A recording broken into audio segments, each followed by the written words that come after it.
more very soon. Authorities in Rhode Island asking the public for help to identify the person of interest in the Brown University mass shootings shown on surveillance video. Providence Police Chief also releasing an image today of a second individual they believe came in contact with the person of interest and want to talk to. Nick Reiner made his first court appearance today in Los Angeles, charged in the murders of his parents, director Rob Reiner and Michelle Singer. Reiner with his attorney waiving his right to a speedy arraignment. His next court date is January 7th. This is ABC News. A major change is coming for Hollywood's biggest award show. Welcome to the 97th Academy Awards. And the Oscar goes to YouTube. The awards show will stream exclusively on YouTube platforms starting in 2029, thanks to a new partnership between the tech company and the Academy of Motion Picture Arts and Sciences. The deal also includes the red carpet pre-show as well as behind-the-scenes content. It comes as Warner Brothers Discovery officially rejects a takeover offer from Paramount in favor of another online streaming company, Netflix. Mike Dubusky, ABC News. ABC and its parent company, Disney, which owns ABC News, will continue to air the Oscars through 2028. The Louvre in Paris has partially reopened despite the continuing strike by some employees. Union workers are protesting understaffing, the condition of the building, and recent management decisions, which they say have intensified since the Crown Jewels heist in October. I'm Michelle Franzen, ABC News. This is the story of the one. As the purchasing manager at a manufacturing plant, she knows the only thing more important than having the right safety gear is having it there when you need it. That's why she partners with Grainger for auto reordering, so her team members can count on her to have cut-resistant gloves on hand, and each shift can run safely and efficiently. Call 1-800-GRAINGER, click Grainger.com, or just stop by.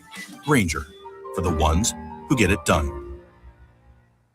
Welcome back to Winter Hack Radio, the place for clever hacks to survive the season. Icy driveway? Well, try spreading sand or bird seed to help with traction. Snowy puppy paws? Well, grab a whisk, brush it off, done. Catch COVID-19? Well, just get... Actually, there's no hack for COVID-19. But if you test positive, prescription medications for COVID exist. Ask your doctor if they're right for you. Visit PfizerForAll.com to learn more. Sponsored by Pfizer. Dependable Lock Service is your source for replacement car keys, custom safes from Liberty Safe, and so many more lock and key services. With over 30 years of experience in lock and key industry, there's nothing Dependable Lock Service can't do for you. Whether you're looking for duplicate automotive chip keys, rekeying commercial and residential locks, or custom safe building, we've got you covered. Call 603-886-0559. Nashua's dependable lock services 24 hours a day, 7 days a week. The sky's not the limit, it's just the beginning. I'm Ed Mullen from Nashua Aerial Advertising. There's no better way to advertise your business and or message than high in the sky. How can you make your advertising budget work for you? By putting your ads up where they'll stand out. The sky is an uncluttered, impressive venue. You can put your message over a region or location to target your desired demographic. Put your ads where they're needed. We provide coverage over communities through Merrimack Valley, Greater Nashua, Manchester, Lowell, and points throughout South Central New Hampshire and North Central Mass. Summertime beaches, sporting events, races, fairs, and festivals are all ready-made for banner telling. For more information, please visit us online at NashuaAerialAdvertising.com. And remember, the sky's not the limit, it's just the beginning. NASCAR. It's more than just driving fast and turning left. Bob Bianchi and myself, Bob Bartis, are credential-carrying members of the NASCAR media. Each week, our live 2-hour broadcast breaks down everything happening in the world of NASCAR. We recap the prior week's race results, preview the upcoming races, and discuss the NASCAR news. If you like racing or fast cars, join us live in the showroom at Allen Mello Dodge every Wednesday from 4 to 6 p.m. or listen, stream, and watch at wsmn.live.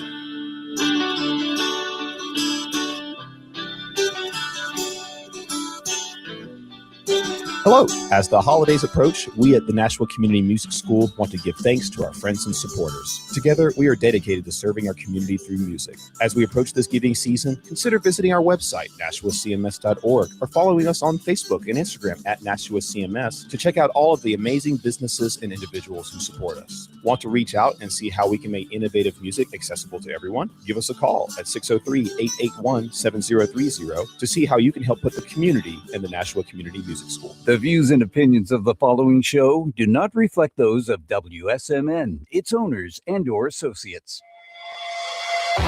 Welcome to the Common Sense Conservatives, a political discussion group about current events and other government-related matters every Wednesday evening from 7 to 8 p.m.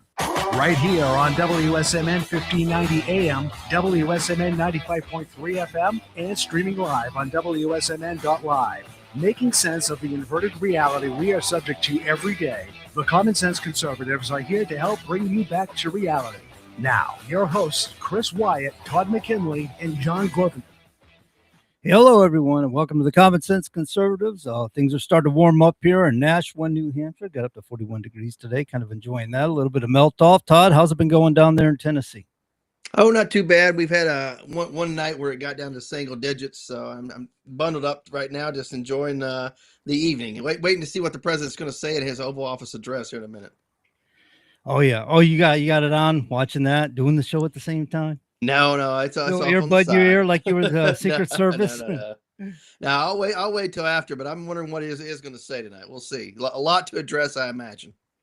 Yeah, a lot going on, man. Venezuela, and I think he just took out Absolutely. another ship here recently. I don't know how many were gone on that one. Yeah, but and apparently there's the number of ships that are on that list that we talked about last week are diverting right now. So see what's going on. The oil tankers are finding some place. That's like a double whammy, right? I mean, you hit Venezuela and you're hitting Iran at the same time. No oil for you guys. Hey, Chris, how's it going, bud? It's gone fine. And you're right. It's very consequential times we're living in. President tonight will talk about his achievements in 10 months plus, and there are quite a few, despite the fake news media all over the country and around the world lying about Trump. But it's much more than Venezuela, guys. Much more than Venezuela. Little old South Africa has reared its head this week. Yesterday, on a national holiday, the South African authorities raided the U.S. refugee processing center where our diplomats were working, intimidated people, used racist slurs against the people who are processing as refugees, and pretty much confirmed all that President Trump has claimed about South Africa, except instead of this time racial persecution, it's pure political persecution. And this is a whole brouhaha. I had the great fortune as a journalist to break that story to the world.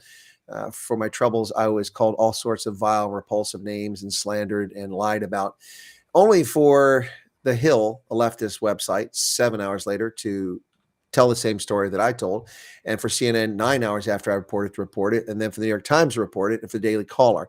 So 3 leftist outlets, 1 right of center outlet, all confirming it. And then finally today, the South African media confirmed that in fact they did raid it. And so none of these people, of course, have the enough adult to apologize for the conduct, but that's just the nature of it. Shoot the messenger, just because I articulated the message early. Do you have a purple office tonight there in the studio, John? Somebody left. It does look purple. They're changing. They're changing. Oh, they're changing. They should change them. Yeah. Look like lavender. Look like some kind of room from Austin Powers there, man. Purple's not usually my thing, so he's I burning some probably... potpourri in there. He's got a little, little spa thing going on. Purple. That sounds like a George royal... thing. George likes to light the candles in here and stuff. Could be. Purple is a royal color there, John. So you're in good company. Yeah, me and Jesus, man, we're like a team. Well, that wasn't quite the royalty I was thinking of, but since it's Christmas time, I suppose that'll work. Yeah, so I did happen to come across the video today announcing that the media finally caught up with Chris Wyatt and journalism of Chris Wyatt. Yeah, they did. Yeah. Like I said, I took a lot of abuse for it, but you know what? When you're taking flack, it just means you're over the target. That's right. And it's always the tall grass that catches the wind. Yeah, kind of like our Bell back in the day, the cutting edge of news, and he would talk about stuff 4 years later. You start hearing it in major media outlets. Right. Yeah, no doubt about it. It's good to be ahead of the curve. The sad part about this is that I'm not shocked by it. In August, I know a little bit off. We got a lot to talk about the U.S., but in August, when the Americans tried to get the non-government organization that handles this for them across Africa, based out of Kenya, to come down to South Africa to handle this in-person interviews, the South African authorities arrogantly said, we will not give them work visas. So they came in on tourist visas. And if you come in a tourist visa, you stay for 90 days. They're legal. They weren't illegal coming to the country, but you're not allowed to work. You can do volunteer work, though, like church missionary or work for an NGO or, help out So if you're doing that, you can get a stipend. But so I don't know if they were working or not. It really doesn't matter. But when they did that in August, I threw a word of caution out there. I said, this is not a good thing. If they've sent Kenyans to South Africa in defiance of South Africans, it's going to come back to haunt them. So maybe it's come back to haunt them. But that's not the real story, guys. The real story of this is that they raided a site, then they lied about it. They had the whole story cocked up and planned from the very beginning. They lied about this, complete balderdash, saying that they had warned these people, they had told them, they had refused to respond. But of course, the letter that we're hearing about in newspapers tonight was sent to Kenya, not to the Americans in South Africa who are indirectly employing these people. And the Kenyans would have no idea about Kenyans on vacation or traveling in South Africa. So it's all balderdash trying to cover their backside. They raided a site where U.S. diplomats were working, who have diplomatic privileges, and they try to dismiss by saying, but it wasn't an embassy site. It doesn't matter.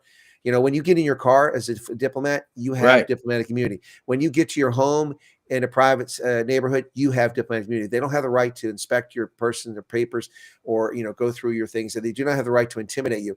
Dozens of uniformed immigration officers showed up and raided this U.S. embassy functioning website, a leased site they were using in town to process refugees.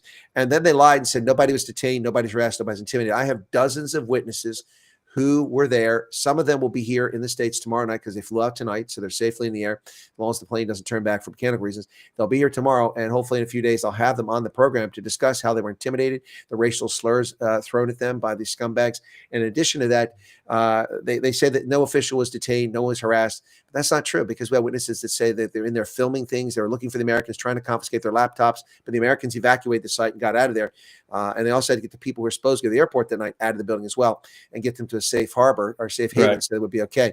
And then finally, one of these officials took a photograph of an American citizen who is a diplomat working for a U.S. agency at the executive level in South Africa, who is declared to South Africa openly, who has a visa to be there, and his intent and purpose of what he was doing was declared to South Africans. This person happens to be born in West Africa with an African accent, and these stupid racists see a black man with an African accent and assume that he was not an American citizen. They actually took a picture of his diplomatic passport or official passport. I believe it was not. I can't tell because I don't see the cover, but based on the statement inside, it looks like they put on official business.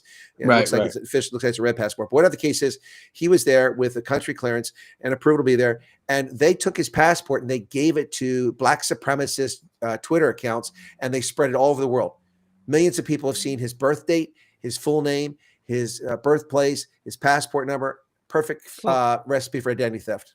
They doxed him. Is what they did. They basically doxed him. They put him in jeopardy. They have put his life in jeopardy, and this is unacceptable, and this is going to lead to a mess. I don't think the president will talk about it tonight, but I would be shocked if we don't hear about it maybe by Friday and action taken against South Africa. Yeah, I can imagine. At least probably some sort of economic sanctions, I imagine, are forthcoming. I don't think that'll be the case. I think it's more likely to be targeted individual sanctions against people. If you're a dirty, corrupt official stealing money from the taxpayers and you suddenly can't fly to London or to Monte Carlo because your credit card doesn't work and you're not allowed on a plane, that'll get your attention. So are they being retaliatory because Trump is pretty much? Yes. Yeah. They're also just a bunch of jerks. That's another reason why they're doing it. A bunch of jerks. So, I mean, the whole thing reported on television. The minister responsible for this Home Affairs, which would be like the Homeland Security here, the Home Affairs, that minister who belongs to an opposition party that joined the coalition is a white gentleman. And when he said, the so-called refugees, really disdainful and disgusting. His party has lost voters like viral particles. They're shedding them because people are already upset with the leader of his party and the behavior of their party not standing up for South Africans as law after law is passed, persecuting the minorities. And that's a party that's supported heavily by minorities. So they're losing voters every day. And it's only going to get worse for them. So they're living in a fantasy world. Good. Right? This attack here, was this to try to prevent them from leaving the country? Were they trying to deter this from happening? In my view, it was pure and simple. Two things. They want to get even with Trump because they're embarrassed because Trump won't let them in the country for the G20. And they wanted to intimidate anyone who wanted to participate in this program. They're hemorrhaging. Right. So the news article that I read earlier, I'll see if I can find it here. That news article says that it was a handful. I mean, it's total poppycock. But I mean, poppycock and balderdash have found a new home. Those words are very much in vogue right now because of what's going on here. But somewhere they said it was just a handful of people or something like that. I'm trying to see where it says here that Anyway, I'm not finding it now. Maybe I'll find a little bit on it. But it says just a handful of people. A handful of people. There are between 200 and 1,000 people per day showing up at this venue, at that one venue. We have multiple venues in South Africa, at least 3 where they're currently screening refugees. This is utter nonsense. And between 30 and 50 South Africans leave South Africa every single day to come to the United States as refugees since the government shutdown ended. About 12 days after that, 12 calendar days, 7, 8 business days. Yeah. So this is just, they're angry, but they deserve this. I mean, they mocked the president openly during the G20. They have lied about the president in international forum. During the COVID scam, they ran around their president screaming, vaccine apartheid, vaccine apartheid. When he has a robust pharmaceutical industry which refused to participate in the trials for any of the drugs. They were invited, but they didn't participate. They spent no money developing a vaccine. They sat back and waited for others to develop it and then get it for free. They participated in the UN scam, which didn't deliver vaccine to people. And then they claim that, it's the wealthy nations oppressing the black and brown people of the developing world. And then, of course, this is after the intellectuals in Africa spent the first 4 months talking about the vaccine during Operation Warp Speed, saying, oh, they're testing it on black people because they're racist. Actually, no, virtually every person who was a guinea pig for that was in the United States or the United Kingdom, and virtually every one of them was white, as is usually the case. So, it's just, but he ran around screaming this nonsense, the president there. He's president still. So this is not going to go well for South Africa. It's going to go very ugly. They'll just keep shooting themselves in the foot, I guess. Yeah, but it's while we're still on the topic, who do you think individually, if you can talk about it, may be sanctioned? You said it'd be individual targeted. So who do you think, right off the top of your head, probably? If this is the proximate cause, the irony will be that the minister who's actually responsible for this portfolio has been doing a pretty good job in South Africa. But if that's the proximate cause, then Leon Schreiber will get sanctions. I also expect that Ronald Lamola will get it for the actions he said against the president of the United States. I think they may actually open up the sealed grand jury that I believe exists. I have no evidence of that, but earlier this year, opposition leader Julius Malema threatened to kill the president, and that I'm sure that got the Secret Service attention, and I suspect there's a bench warrant for him. A few months back, he was denied a visa to go to the UK, and the UK made up some excuses about it. First, they said, well, it was a holiday, there was no one there to process, you didn't turn it in time. Only later for them to claim that he had made a speech that was outlandish. The bottom line is I think the British didn't want to arrest him, and they knew if it came to the UK, they were obligated to extradite him to the United States because I believe that. This is supposition. There's nothing but it all just makes sense. So he's trying to trap us out. But anyway, so I think that if there is a warrant for him, it will be made public. And so I don't think they'll sanction Ramaphosa yet, but Ronald Lamola certainly, and probably now Schreiber, because he's the minister responsible for this portfolio and he lied through his teeth about what was going on. So look, I don't know if the Americans are blameless in this because it appears that they did indeed bring Kenyans in working for an NGO to process, because they have the expertise. They've been doing this in Kenya for years to process these refugees. But this is not how you handle things, guys. This is a diplomatic mission. If you've got a problem with what they're involved with, you contact the mission, say, listen, you send a note verbal and say, we have, or you pick up the telephone and say, we have grave concerns. We have information that you have brought the Kenyans in here. They're not authorized to work here. We want them out of here. And then Americans probably say, well, no, they're not being paid. They're just volunteers. And then probably say, we're not buying that. You got to get them out of here. Then the Americans would fly them out. And they lied. Their ministry spokesperson said that this was an operation in which the Americans were informed of the progress, the whole thing as it went along. Now, just ask yourself this question. Would the Americans have 200 plus refugees come to a guest house to be screened, interviewed, knowing that there'd be a raid? Why would it have to be a raid? If they knew about it, you just show up with a couple cops and you detain the Kenyans and you walk out. Or better yet, the Americans deliver them to you. The whole thing is a lie. They're typical leftists trying to distract. The bottom line here is that someone's going to be very sorry that they took this action. This is a clear violation of the Vienna Conventions and diplomatic immunity. Sure. And they're trying to play that game too. Oh, it wasn't at an embassy. It doesn't matter. Like I said, it does not matter. Wherever that official is conducting business, is basically they're inviolate in that moment, right? Actually, that's true. And not just in business, when they're on their own leisure time, too. Right, correct. Unless they're committing a criminal act and you're caught in a criminal act, that's different. That is true, right. But, if you're beating somebody up or, whatever. Right. If you're shooting somebody, they have the right to act there. But the bottom line here, or you're driving intoxicated, they can't arrest you, but they can detain you while you're a danger. But anyway. Right. And then you're going to get fired probably or sent back to the States. Absolutely. Unless you're Russian, you're going to get sent home. Yeah. Yeah. If you're Russian, it's probably just another day. Sorry, Russians, but come on, comrade. We go to another country. No, but it's if so. I had a situation years ago, John, in which I flew to Germany for a conference. I had some time, so I took a few days, and I flew to Ireland, and then I went to Isle of Man because I'd never been to Isle of Man. And I didn't see any Manx cats, but I looked. And then I went over to London. But when I went to Ireland, I landed, and all these dodgy-looking Middle Eastern types who somehow have gotten European passports, they went straight through. EU, it's all the European Union. Sure, I was like a beggar gypsy, the unwanted refuse that has to stand in the queue waiting forever. I got up to the front, and I presented my passport. It was a diplomatic passport because I was signed to an embassy in Africa. And the major in the immigration services got all snotty with me, and there was nobody behind me. He got all snotty with me, and he said, "You're not a diplomat." I said, "Yes, I am." But you have no accreditation in Ireland. I said, "I never claimed to." He said, "You can't use this passport." I said, "Well, of course I can use it. It's my passport." Right. Yeah, but you're not a diplomat here. I said, "It doesn't matter." He said, "Yes, it does.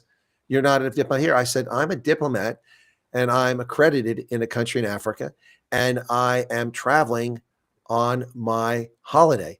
When I leave that country, another country, I must enter it on the passport that has my diplomatic visa in it. That's the one you have in your hand. So when I travel around the world, I must use that passport to enter in. Otherwise, there's going to be a gap. I can't just like suddenly have a passport and show up here. How did I get here? Did I walk across the Atlantic? I didn't say it like that. But anyway, so the bottom line is he got all snarky and snotty with me and rude. He didn't know what he's talking about. 20 minutes. I missed the bus. I had to wait an hour and a half in the cold outside for the next bus. That was such a pain. While all these dodgy looking, probably terrorist suspects went straight through because they had European Union passports. Anyway, that's how I was treated by Irish immigration with a diplomatic passport. Anyway, so. Yeah, it's like, buddy, just a few generations ago, my family was here, you know? Like, right. But the point of that story is that I wasn't doing diplomatic work. But here's the thing. When you're a diplomat, those signatories of the Vienna Conventions, which are the laws and treaties that govern diplomacy, has an obligation to expedite your travel, to not delay you, even if you're not on official business. If I'm going from Botswana to London for a conference on official business, and then I take a holiday and fly to Ireland, they have a responsibility not to delay me unnecessarily. And they have, if I leave there and go to Estonia, same thing applies. And when I go back to the country I'm accredited in, then I'm a diplomat there. This is how it works. And all these people online, these abusive, nasty trolls who attack me have no idea. They actually had the irony to say this, Todd. They actually said, "What does he know about diplomacy? He knows nothing about it." I'm like, "Are you serious?" I lived and worked a diplomat for 30-some years. Right. I lived and worked in 8 embassies in Africa. Yeah. I've lived in 8 embassies in Africa. I've worked in over 45 embassies in the Middle East, Europe, and Africa. These people are idiots. They don't know what they're talking about. But that's the world we have today. It's the 30% crowd. They couldn't graduate high school. Right. And you're talking about you can't be delayed. I remember on our flip tops that, it said at the bottom, you need to expedite, assist, can't delay. Law enforcement is enjoined to assist in any way necessary, whatever. Yeah. Yeah. So that's just a mess. Absolutely. Yeah, those were cool. Because I got a few rides from law enforcement out of that. So especially whenever you need to get somewhere and they're there to help protect a principal, and you're like, "Hey, I need to get to that other venue." No problem. Jump in. They hit the lights and they'll go. They'll do it because they want to. Because the guy don't want to stand a post. He wants to be in the car driving around, so he'll give you a ride, no problem. That's helped me out a few times. I loved it. So sorry. No, it's all right. Just go ahead, John. What's up there? No, I was just wondering if the guy was intentionally doing it, just being intentionally obtuse, just to hold Chris up, just because he felt like being a jackwagon. Oh, he was. And first off, he was wrong. And I was not impolite. I probably said it more or less polite in this conversation than I did there. This is several years ago, but I was very polite, but I was also puzzled. I mean, he's like, "You're not a diplomat." I'm like, "But I just showed you a valid diplomatic passport. What do you mean I'm not a diplomat?" I mean, he said, "But you're not accredited here." I said, "I never claimed to be." This is he didn't ask you your business, right? He just started making accusations. Exactly. So the whole thing just caught me. I was like, "What the heck? What is going on here?" Anyway, that's look, it's a petty bureaucrat with power. That's what the situation was. Yeah. Petty bureaucrats with power, and that's how they behave, man. Well, that's why it's always good to land in Shannon, Ireland. You can just go the dip little wing right there that they have, right? You can just go in and out, no problem. Oh, Shannon, yeah, but this was Dublin. I flew into Dublin. Right, yeah, a little different there, yeah, obviously. Guys, one of the viewers on my program is asking in the chat tonight about your websites, your YouTube presence. I know John has a YouTube presence. I don't know if Todd's currently got one. If you do, if you could put it in chat on whatever your channels are while we're here, if you don't mind, just so they have, or put it up on the screen if John can pull that up. I don't know if it'll go to, I might be able to put it on the screen. What do you want me to put on there? Just say what's your YouTube channel is called, at whatever, Sexy Trucker, whatever it's called. YouTube's TIBN, just letters TIBN. Okay. And Trucker Broadcasting yeah. Network. Yeah, And Truckers Todd, Independent Broadcasting Network.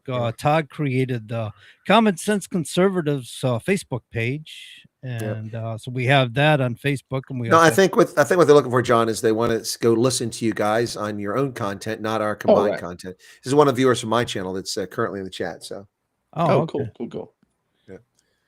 Anyway, Awesome. but yeah, YouTube, Truckers Independent Broadcasting Network for John. You can find him on there. He's also on the Patriot Confederation, if I'm not mistaken. And Todd, I don't know if you're up on YouTube right now. So No, I don't have a YouTube channel, but got a website, toddmckinley.com.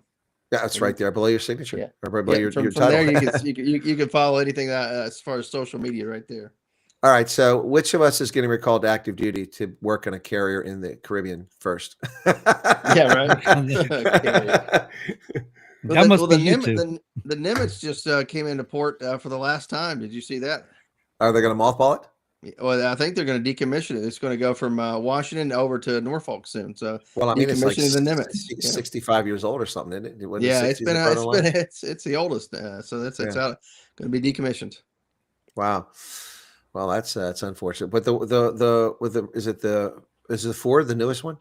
The Ford's the newest one. Yeah. Correct. That's the one off that's sitting off Venezuela right now. Yeah, just hanging out. Like, hello. Yeah. And could sit there for probably, I mean, it had to be resupplied, but it could sit there decades, because it's a nuclear carrier, you just sit there. There you go. No, they're floating cities. If anyone's ever been on the deck of a carrier, it's an unbelievable experience, isn't it? Yeah. It's very cool. amazing. I've been on the Reagan before. Okay. That's a relatively new one too. Yeah. Yeah. The one thing I want to stay away from is Ohio class submarines. I mean, the concept of going underwater in a tin can never really appealed to me. No, but that'd be fun to do at least once, wouldn't it? Right. No. I'd rather be in the back seat of a cruiser with the police. I've been on a few subs, the museum ships, and of course I've been on a few active duty ships just while they're in port. Of course, the only time I've been underwater on a sub was one of those tourist subs in Hawaii. That was fun. So well, it's nice when the Navy travels around. I mean, I was in Norway on vacation back in the early 1990s. I needed some cash. And of course, they have pay officer on board. So I went on the ship to visit, and I said, "Hey, I'm active duty. Can I cash a check?" I'm like, "Sure." Want to buy a T-shirt? Hint, hint. So it was actually a cap. I have a cap from that ship. I bought one of their caps, and anyway. So it was $15, and I needed cash and got some kroner because I don't use ATM. So it worked out pretty well. Yeah, never forget that. Yeah. That is pretty cool. Yeah, I like how they'll find ways to raise money. Like, hey, I can do this for you if you'll buy this. Yeah, right. Exactly. But hey, whatever. It's at least I got to enjoy myself. Think that's what's been happening with Dan Bongino, who's going back to broadcasting apparently. Is he? So he's being unceremoniously see you later, right? That's not confirmed yet, right? But he's in. Oh no, it is. Trump said it. Oh, did he? Oh, Trump okay. Last I saw, it wasn't wasn't confirmed yet. He was ending around to it. No, Trump said this afternoon. This is the second time now, so I guess maybe he just fed up. I don't know.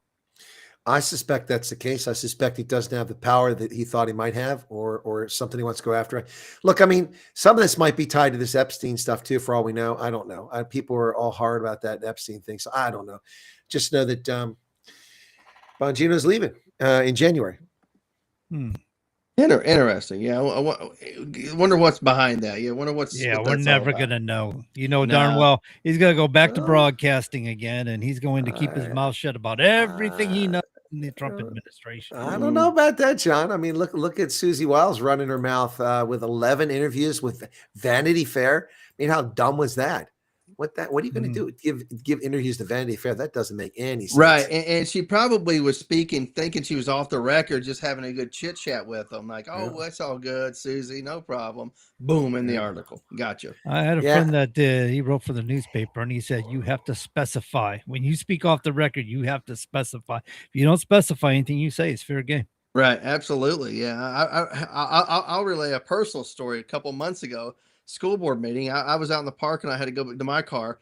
Member of the press who covers our, regular school board meetings parks beside me. I walk in with him, and I said something. It wasn't like anything I classified, but I just said something like politically, and I was like, "Oh man, he might use that." And I kind of just pretended like I didn't say it, and he pretended or either didn't hear me or pretended like he didn't hear me. But I was like, I've got to be careful just talking about things. You know what I mean? And actually, a county commissioner had just gotten arrested, and I said what I really thought. And I used a little profanity, and I was like, I probably shouldn't have used those words that way. But it was how I felt, to be honest with you, because this guy got arrested for groping a female. Still is a county commissioner, but is under, I guess, indictment at this point. But anyway, I let it fly, a few explicatives, and I was like, maybe I shouldn't have said that. So, but whatever. Something that could come back and haunt you, right? I'm just saying, if you write, he wrote, and you have to, dash it out. You know what I mean? I'm like, some people may take offense to it, So I was like, maybe I got to be careful with that. But it wasn't like they probably would disagree with me. They may disagree with the words, and some people are that way. So anyway, polite society, I guess. Hey, Sparky Anderson, thanks for joining us. Wow, Sparky Anderson. Yeah, he goes by Sparky. I don't know why he changed it to Sparky. Who's joining us? Who's joining us next? Tommy Lasorda. Right. Yeah, I was thinking the Earl Weaver, manager for the Tigers and Reds for the longest time, the big red machine back in the day. Yeah, Sparky. No, I always associate Sparky with the Reds. Of course, he spent a lot of time with Detroit as well. Yeah. That's where he won the World Series with the big red machine, right? Maybe that's why. Where's he out of? I don't know these. Well, I don't know where he came up. I always knew him as a Reds manager. They eventually went to Detroit later on. But I mean, my manager was always Earl Weaver. That was the man. Yeah, there you go. Orioles. Baltimore fan, huh? Always been a Baltimore fan. So what do you think about the shooting at Bondi Beach? I know we haven't brought that up yet. I know we were going to get to it for sure. Sure. Man, what are your thoughts there? It's shooting at Jewish people from where? Right? Pakistan. Yeah. Right? Exactly. Yeah. It was definitely anti-Semitic. I mean, there's no two ways about that. You can't hide that. That was heinous. It was horrible.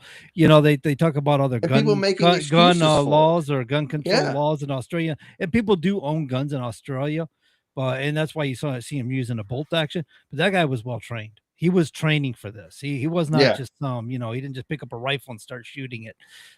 He was definitely chambering rounds rapidly.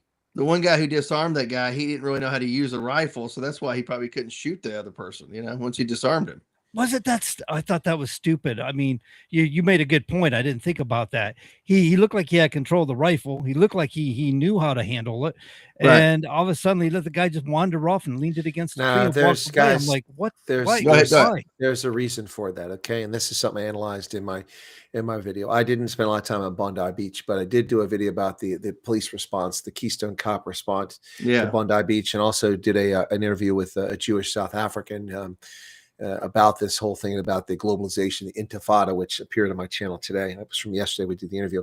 But my analysis of the day prior was in that situation, the reason why that guy didn't just cap him, I mean, he had every right to cap him. He was a threat. He was a deadly threat. Even if he's walking away, he probably wouldn't have been charged with that because the guy was going to go get another gun. You had to stop him. Mm-hmm. But there's no gun culture.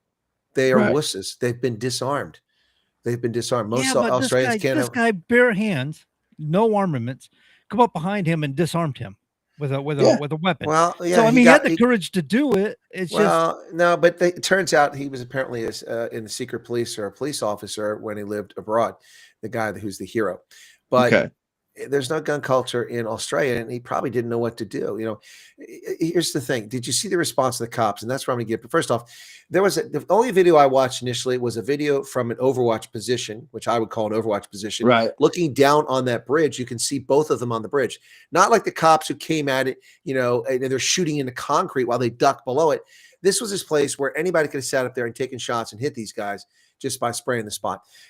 For 10 minutes and 38 seconds, now this is long after it started, 10 minutes and 38 seconds, this guy filmed what was going on. And you can see the whole entire thing unfolding.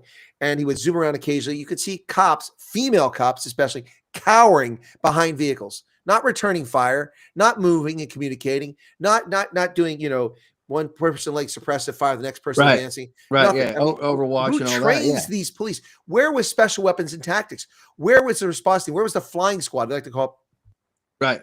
I like to call them the flying squad in that part of the world, angle of the world. There was no ineptitude. We didn't see any cop vehicles pull up until after both were down. And then the police run up there. They have no control of the scene whatsoever. They let civilians run up there and beat and assault the assailants, contaminating the evidence on the scene. No control. Rifles laying all over the place. 4 rifles. Anybody can pick them up. In fact, other people did pick them up. One of the female cops ran right by a rifle, just looked at it, kept going. Any kid could have walked up and picked the thing up and started killing people. Or another person in the crowd could have been part of this, just waiting. Just like when you explode one IED, you wait for the first responders, and you explode the other IED. These people, the unbelievable. And then we had to listen to the Gavin Newsom lookalike, freaking, governor of New South Wales say, well, contrary to what you're saying, I'm proud of the response. You're proud? No. You should be ashamed of yourself. You and Albany should resign because their first response is, we're going to take away more guns. Really? If there had been more guns, if this had been in Austin, Texas, or in Tel Aviv, that would have lasted 90 seconds max. Maybe a couple people would have died. Those people would have been taken out. How somebody could sit there for 10 and a half minutes and the police couldn't get to the spot where these people were? How is that possible? Ineptitude, complete ineptitude, no understanding, no rehearsals, no training. What are they doing? Eating donuts all day? Do they not go to the range? Do they not do tactical training? You don't have to be SWAT to do tactical training. My goodness, all you got to do is watch Hollywood shows. You can watch Bosch. You get better tactics out of watching Bosch than you would get out of watching these. These people were disgraceful. Yes, I know there's a cop that got shot. He's going to lose an eye, and thoughts and prayers of him. But the majority, especially the female officers, half the size of people getting thrown back by civilians running up on there. It's unbelievable. If you watch that video, you're like, what is going on here? No control of the situation. They did not secure the crime scene. They did not maneuver. They did not communicate. It was just total freaking chaos. Right. And it's a miracle that hundreds of people weren't killed the way these cops were. Right. And if this was connected or a greater conspiracy, that's just exactly what they want. Everybody focuses on that area, converges. Now, all of a sudden, you got all these people in one area, shoot more people at that point. You know what I mean? Because the cops didn't have any control of the scene, which they should have, and had crowd control to get them to a safer area. And they didn't do that, making them all targets. Look, there are people who were cowering under the bridge who came running up on there after the cops were on the scene.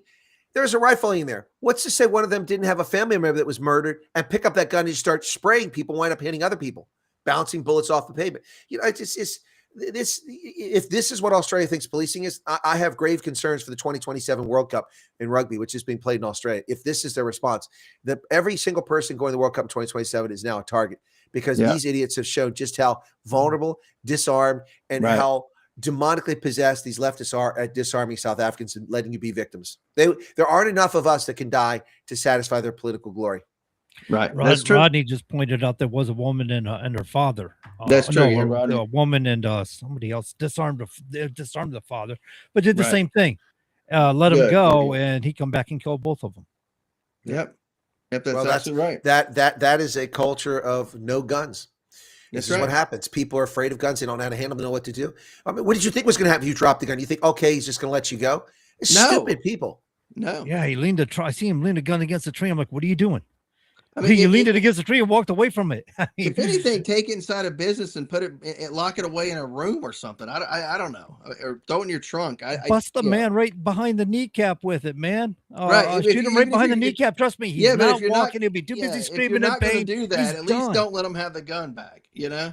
Yeah, that's my thought. I don't know, man. I just you can sit here in a nice, safe place and look at something too, and decide how you'd react, right? It's easy that way. Right. When you're in it, it's a different thing. But we have proven facts, like the guy in Indiana. But the Colonel and I have been in situations. We've been in situations like this. So, I mean, look, I'm sorry to say this, but when the Uvalde shooting happened, I was the same thing. What the hell is going on here? What is this? Why aren't they ingressing into the building? By contrast, out in Colorado, a couple of years back, we had these 2 shootings in Colorado. The cops handled it brilliantly. They isolated the shooter. They narrowed the kill zone down. They got people out of the kill zone, and they eventually took out the shooter. And remember that one where they went in the grocery store, and then the media claimed it was a white guy, a white racist. Right, yeah, it turned out he was an we were on air that day, right?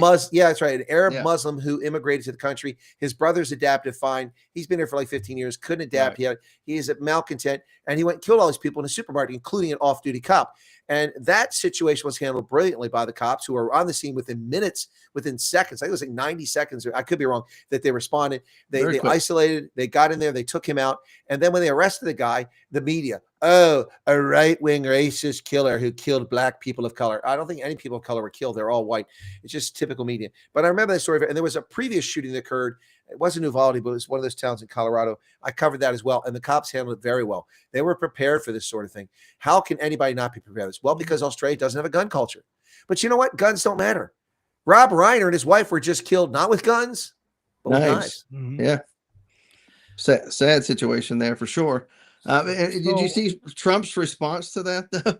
Oh gosh! Look, I'm the like, president, Trump, man. President is off his rocker, man. That is not a good look. You know phone what? for the night, I'm not really all that put up by what the president said. I figure if you want respect in death, you ought to give it in life. And Rob Reiner gave none.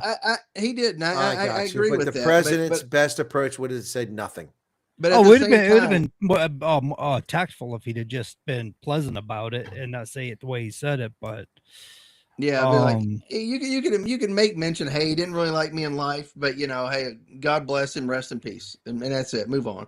Exactly. I mean, look, it's just tacky. I mean, look, Rob Reiner was a disgusting political human being, a vile, repulsive person, but that doesn't excuse saying bad things in his past. No, of course. I mean, no one should die like that. No, but I feel like a lot of people gave Rob Reiner a pass because he was a supposed great director, and there were good movies that came from him. Absolutely, for sure. But let's face it, Archie Bunker, All in the Family, was nothing but leftist propaganda to begin with, wasn't it? Just teaching us all how we're supposed to behave in society, or how we're socially conditioning us how to think. Well, maybe, but I learned a very valuable lesson from watching All in the Family.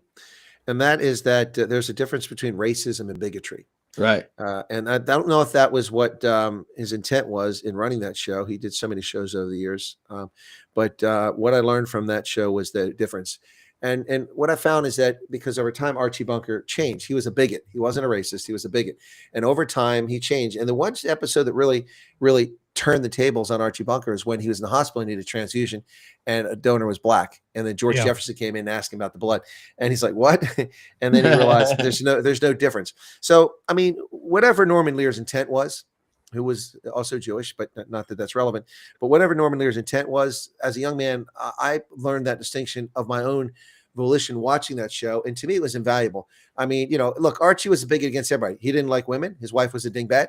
He treated women in the way he was angry. He was an angry. Was angry or not, it was. But he just that's how he grew up. That's the world he grew up in. Yeah. And so his nephew was white Catholic, but a Polak. That's And the only thing he ever was polite and friendly to was his daughter. For the most part, didn't like his neighbors. So, but that was just Archie Bunker. That's the epitome of what a lot of people were like at one time, because that's how they grew up. And Norman Lear, again, whatever his intent.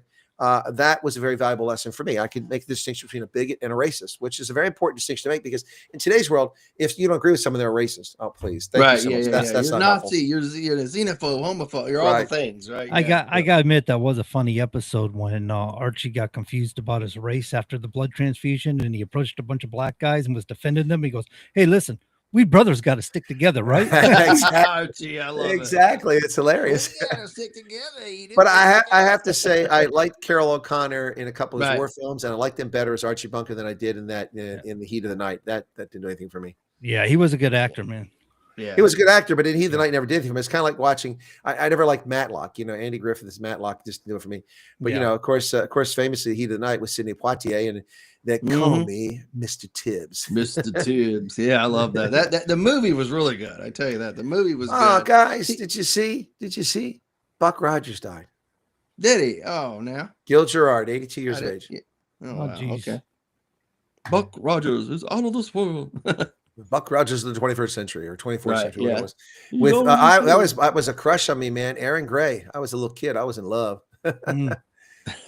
She was amazing. I love that show. Let me ask you about you're sparking sci-fi here. What about Flash Gordon? What about that? I like the original Flash Gordon series back in the series. Yeah. What about the movie? I love that. Movie, but there was a TV show that was on like Warner Brothers or I think way back. No, not that long ago, just in the last decade, and that was pretty good. I didn't stick with it though. But yeah, no, I like the original stuff. I like to watch go back to serials where they got the little like on a string, the little spaceship. It's awkwardly dangling around off a string. Yeah, exactly. They've got like firecrackers for the smoke, you know. Or early Superman that actually whenever he jumped out, it was animated. It was a cartoon, and he would land, and it was like, oh, yeah, I know. But again. these were like little things on the stage, you know. They put across the string, but it's like a Rice Krispies commercial because the ship would like crackle and pop as it flew through the air. I remember watching the black and white 1950 Superman when I was a kid in the 70s and realizing even at 7 years of age how corny it really was. Right. Yeah. Well, I remember Batman was so corny, but that's what made it so cool, you know? Yeah. You sit there and watch Batman with the pows, the kapows and the bangs. Well, and they had like the coolest Batmobile. That was an incredible car. Yeah, it was absolutely. What was that? 65 GTO or something like that? No, George. It was George Barris made it. I forget what he made it off of. Oh, it's a Pontiac. It was a Pontiac frame. I thought it was. But they souped up the tail fins and such and everything. Yeah, they put the little nuclear power pack on the back with the flames. You know, you couldn't identify what kind of car it was when they were done. Yeah, but anyway. A bunch of fake buttons that are just kind of glued on the dash. That's funny. Hey, didn't they have the oil for the oil slick? And oil slicks. Yeah. But immediately you hit oil, you spin out. Apparently. So Bondi Beach, guys, because I think I led us down the primrose path there. Let's get back on it. But so Bondi Beach, this is horrific, but this is far from the first incident. But this is what happens when you let people who are having values that are antithetical to your own, who do not appreciate, do not value, and do not wish to assimilate into your culture, to expect you to accept your mores, your norms, and cultural values. This is what happens. This is what happens. And it's happened in England. It's happened all over England. England is gone. London is overrun. It's had a Muslim mayor who has disarmed the citizens. Now he's taken away their knives. They arrest people for having knives. And he's, the list goes on and on. Every major city in the UK, to my knowledge, is a minority English city. There are plurality in many places, but they're not the majority. How is that possible? How do you let that happen? And it happened very fast. If you go back to 1990, there were 58 million people in the UK at the time. There were only 3 million foreign-born people. 3 million. So it wasn't even 6% of the population. Now it's off the charts. And look at this. I mean, look what happened in Minneapolis here. This $1 billion swindle, because that's the culture of theft that those people brought with them, and they have no compunction. They have no problem with stealing from people because they have other agendas. Yep, absolutely. I tell a story about a colonel in the Iraqi police forces that I advised, and actually when I first took over, it was a brigadier general, but he was under investigation because he was a thief. So they got rid of him and they put in a colonel. He was stealing. So we got rid of him. They brought in an honorary lieutenant colonel who'd been a police officer, whatever. He could be trusted. If the community loved him. He's like he told me directly, the others you cannot trust. They took a lot. I only take a little. And I'm like, this is the best we could get. This is the best we could get. I only take a little. Yeah. Well, I mean, I've told you guys before about the cutting season, which is what it's become known here in America as now. There are over 660,000 girls and young women at risk of female genital mutilation. Their family are from Yemen or Nigeria or Chad, Sudan, Niger, places like this along that belt just north of the equator in the Middle East and Africa, where they slice the clitoris off of little girls with Coke bottles and glass sometimes, and then they stitch up their vaginas so that they can't have sex, and they wind up with horrible, lifelong, painful conditions. It's brutal. It's cruel. They do it to American girls born in this country, because that's the alien, barbaric culture they brought with them. Now, that doesn't mean a doctor just arrested for that, wasn't there, here in the United States? Yes. And the problem is that it's not specifically a crime in many states. And working with an organization a few years ago, trying to make it a crime in every 50 state specifically. But at a minimum, to me, you would think that it would be, sexual abuse of a minor, assault, and battery, so it's people don't want to talk about it. It's like incest. They don't want to talk about incest, but it happens. You got to talk about these things. You got to deal with it. And, that's not to say that people from those countries like Nigeria, Yemen, and Chad are all like that. But when you let people like that in your country, your mores and values will change. And next thing you know, we'll be just like those countries. And that's not a stretch. Look at England. I mean, they practice Sharia law in Luton. And it's not even legal, but they practice it. And they're forcing it on the English there. They get away with it. You know, I remember seeing a thing about when they do these sorts of things, talk about barbaric. They will literally, a group of guys hold down a young girl, 5, 6 years old, Right. 7 years old, however old Yeah. she is, Yeah. and basically in the sidewalk sort of thing. And the mother takes her there for this because she's required to. And they just do this, no anesthetics, no nothing. Just, I mean, it's just brutal. And a bunch of guys sitting around her. I mean, it's well, I don't want to describe it that way. I was going to say it's just disgusting. I mean, can you No, imagine? just describe it. It's 'Cause people torture. need, people need It's to know. literally People torture need for to this know, person. yeah. There's no, I mean, one of your most sensitive parts on your body, and they're cutting stuff out of it. I mean, that's just I mean, it's public radio, so I don't want to get in details, but Okay. I mean, yeah, if you- nothing yeah. sanitary, nothing sanitized, nothing, you know, it's disgusting. Right. Well, guys, I mean, you also have parts of the world in South Asia or Southwest Asia, say, where they have honor killings, and they bring that crap to the UK. There have been dozens of honor killings in the UK where parents murder their child for disgracing them. They haven't even done anything wrong, but they're too westernized. They're not wearing a hijab, or they're using cell phones, or they're putting makeup on, and they murder them. And they lure these kids who trust their parents, and they brutally murder them, strangle them, they choke them, they drown them, they stab them, they shoot them. And it happens in America too, not as frequently as it happens in the UK. And then there's also a situation where you have this, you know, someone's guilty of a crime, and then they get to sexually assault your daughter. And of course, then your daughter is shunned, and then oftentimes they kill the daughter in honor killing because the daughter brought shame on them. But your daughter was forcibly assaulted as a consequence of what her brother did, and now she's murdered. I mean, these are barbaric people that have no business in a civilized world. It's a strange sense of logic they carry, you know. And liberals protect them. Kind of like that thing about homosexuality is a sin, and we throw you off a building for such a things, but yet we rape little boys. Excuse me? What? Well, yeah. Makes Well, I mean, no sense. look, what happened in Sydney is not a surprise. The night after October 7th, 2023, these jerks showed up in Sydney chanting, "Gas the Jews, kill the Jews, gas the Jews, kill." That's what they said. That's what they said. Dude, we just had that going on here in New Hampshire. No. I know, but what I'm saying is that this is where this shooting took place. It is not at all surprising. And instead of filming this and identifying these people who associate with terrorists, Hamas, and building dossiers on them, the cops just let it happen. Meantime, they're demonically searching for Australia's 5 Nazis hiding out in the outback. I mean, it's the same thing here. We see these false flag operations with recruits and trainees from Quantico marching in the same uniforms. Oh, yeah, supposedly white nationalists. Where are these white nationalist groups at now? You know, Trump is president. So why there aren't no white nationalist groups? Because they're all controlled by the Biden administration. And the FBI is no longer pulling these stunts, these PSYOP operations, because Trump runs the FBI. Whenever I saw the video and the pictures of the FBI people doing that, I was kind of reminded of going back to AIT, how very few clothes you had, and kind of that was it. You either wore army shoes and like your blue jeans or something, you know. It's like, because you didn't have any clothes, you didn't have any money. They were dressed just like that.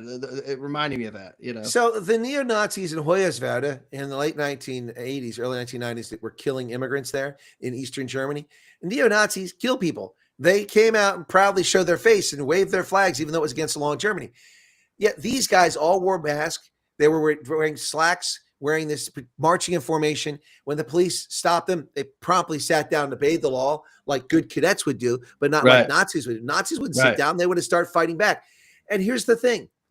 Notice how there has been one of these incidents since Trump became president in January. But we had a bunch of them during the Biden regime. Yes, Why? we did. A Because lot the of them. Biden regime orchestrated this. It was all fraudulent. And these people believe it's actually real. No, most of it was not. No, you may have some idiots that show up to participate in something, but most of it is orchestrated elsewhere for sure. But that's what they want. It wasn't a grassroots orchestration. No, but they want people to show up like that. So I remember when I was a kid, I think I told the story before too here, so I apologize if you heard before. But when I was a kid in high school in Ohio, federal court ordered busing, Supreme Court ordered busing. Right. And Ohio had segregated schools just because the neighborhoods, not because they were, denying people to go to them. So in order to overcome that, you had to ship black kids to white schools and white kids to black schools, and horrible situation for all involved. But the Klan made a big stink. And I remember WBNS from Columbus, Ohio. The Ku Klux Klan intends to march on the state capitol today. We are going to cover that story. He's racist. And we're like expecting hundreds of people to show up. There's like 8 or 10 or 12 guys, maybe 16. They look pathetic. None of them look like they can run 50 meters or 50 yards or 100 yards. It was sad. And that's what I remember. That's the Klan. It isn't the guys who ran around and hung people and tortured people and burned houses down 100 years ago, 150 years ago. This is what they became. But that's where they put all the resources. Yeah, some fat toothless wonder whose best meal of the day is a bag of Ruffles chips. You know what I mean? Like, and he ate 2 of those for sure. The big family size bags. They work so hard to perpetuate. Look, I'm not saying there aren't racist and white supremacists that may be a potential danger. They're not the dire threat at this moment, and they're also not even numerically an issue. They are a statistical anomaly, whereas these other clowns are not a statistical anomaly. And here's the thing: every one of these incidents are all cooked up.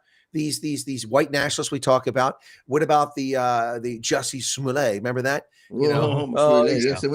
These Trump supporters came up here from the deep south. Yeah, it's 9 degrees Fahrenheit in Chicago with the wind blowing. They knew I was going to be right there at that exact moment. They're just hanging outside your ritzy upscale apartment building with a noose. Hey, boy, come on over here. He said he went to Subway on a whim to get sandwiches. So why were they just waiting on you, or who were they waiting on? This guy's from Hollywood. He's never heard of DoorDash. I don't get that.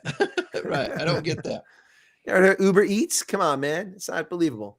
Like that guy didn't even go to jail. He should be in jail. Absolutely. I like Danny's statement here. All people are suffering from symptoms of despotic government. Some are happy free-range slaves.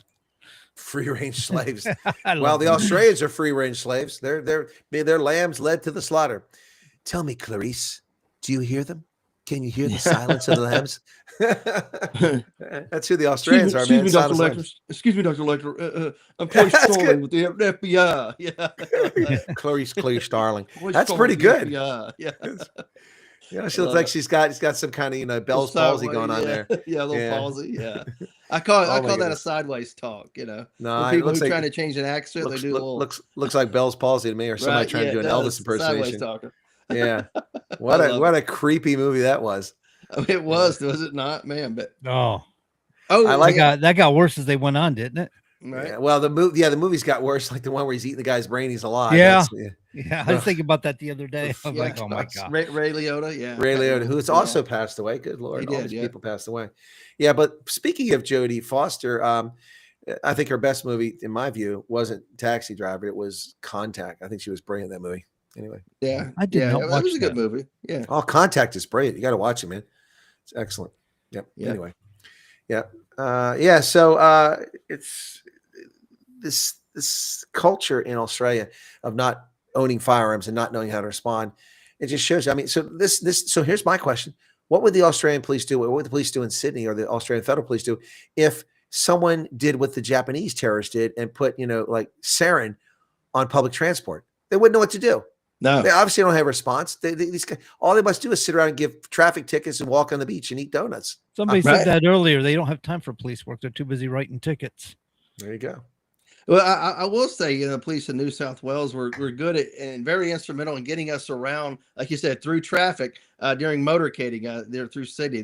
They're good at that. Good at traffic control. Well, we were just talking about that. Tickets. That's the not much traffic. else, That's. But I will say one thing: the police. I can't say Sydney, but Melbourne, because I cover the protest against COVID scam. We had 650,000 people show up in several of those protests. They were every week, and of course, the police were there. They were very good at grabbing unarmed civilians, beating them in the streets, and locking them up to dissuade people from protesting. They were very good at that, but apparently they don't know how to respond to an active shooting. Yeah.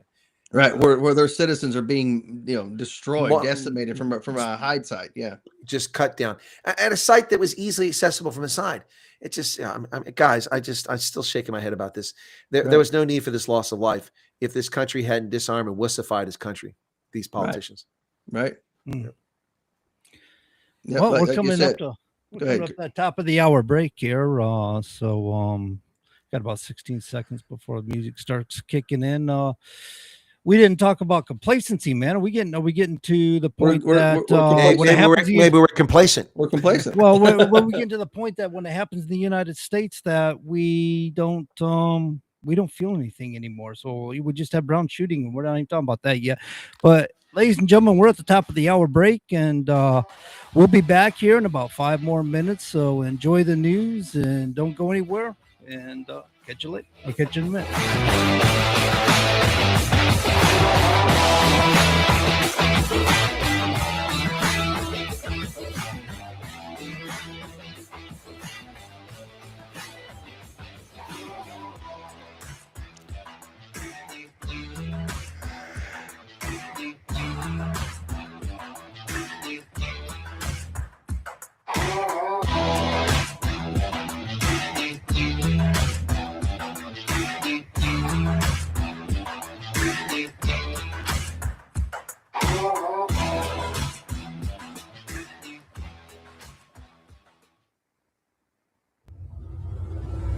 WSMN 1590.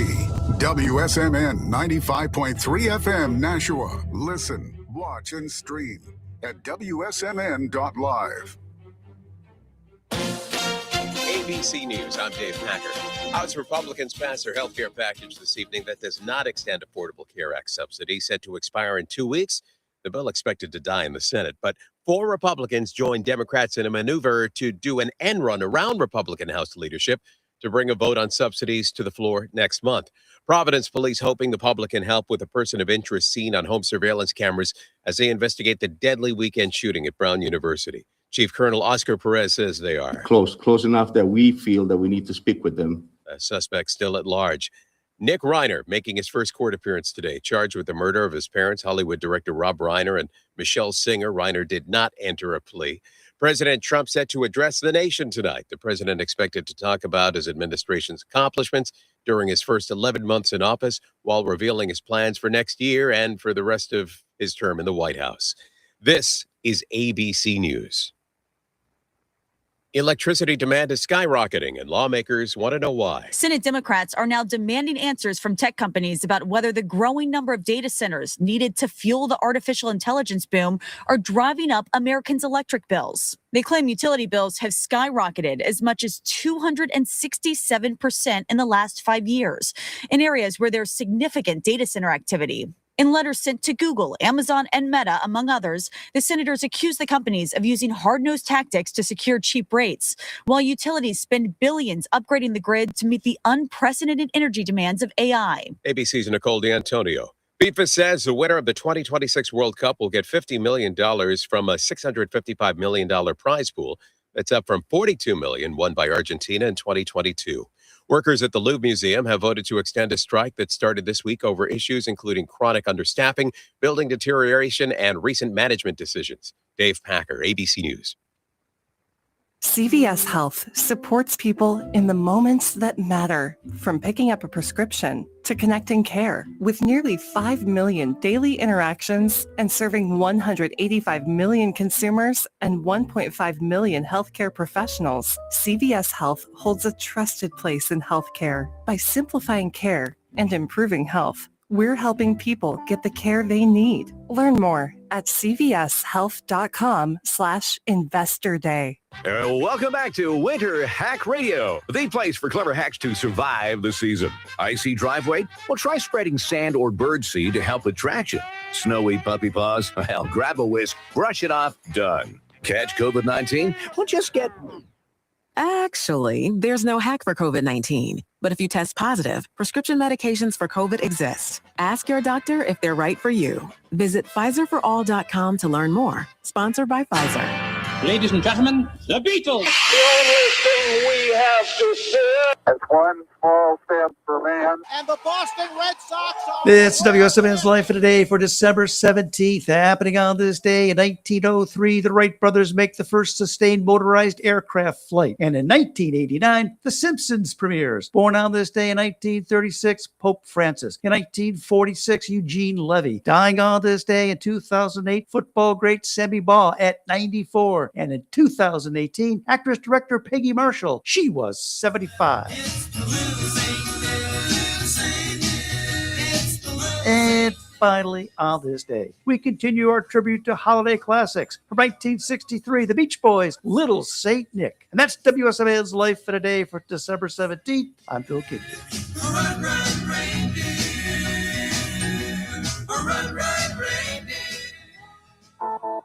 Hi, Nashua. I'm Perry Cataldo from Choice Benefit Services, your local insurance agent that has dedicated himself to all the Medicare plans in New Hampshire. Whether you're just turning 65, new to Medicare, or already have a plan, I'll explain all your Medicare options and extra benefits that you hear so much about. I ensure you're getting all you're entitled to and all that you deserve. Nashua, don't get fooled again this year. Call Perry Cataldo at 603-461-5550. That's 603-461-5550. Or visit me online at cbsnh.com. That's cbsnh.com. I look forward to hearing from you. And remember, health is wealth. Continuing the legacy started in 1904, Roger Pellerin of Gate City Monument Incorporated continues to provide the same high-quality monument, custom headstone, and stoneworking craftsmanship today that they built their reputation on over 100 years ago, servicing Nashua, New Hampshire, as well as nearby areas in Massachusetts, such as Lowell, Billerica, Chelmsford, and beyond. From creating custom monuments to memorialize, to landscaping and granite work or restorative services, each job is done to your satisfaction and is backed by decades of experience and integrity. If you're thinking about stonework, think Roger Pellerin of Gate City Monument. Visit online at gatecitymonument.com. Stop by and meet Roger at 321 West Hollis Street in Nashua, or call 603-883-7141. That's 603-883-7141. Gate City Monument, memorials of distinction for people who care.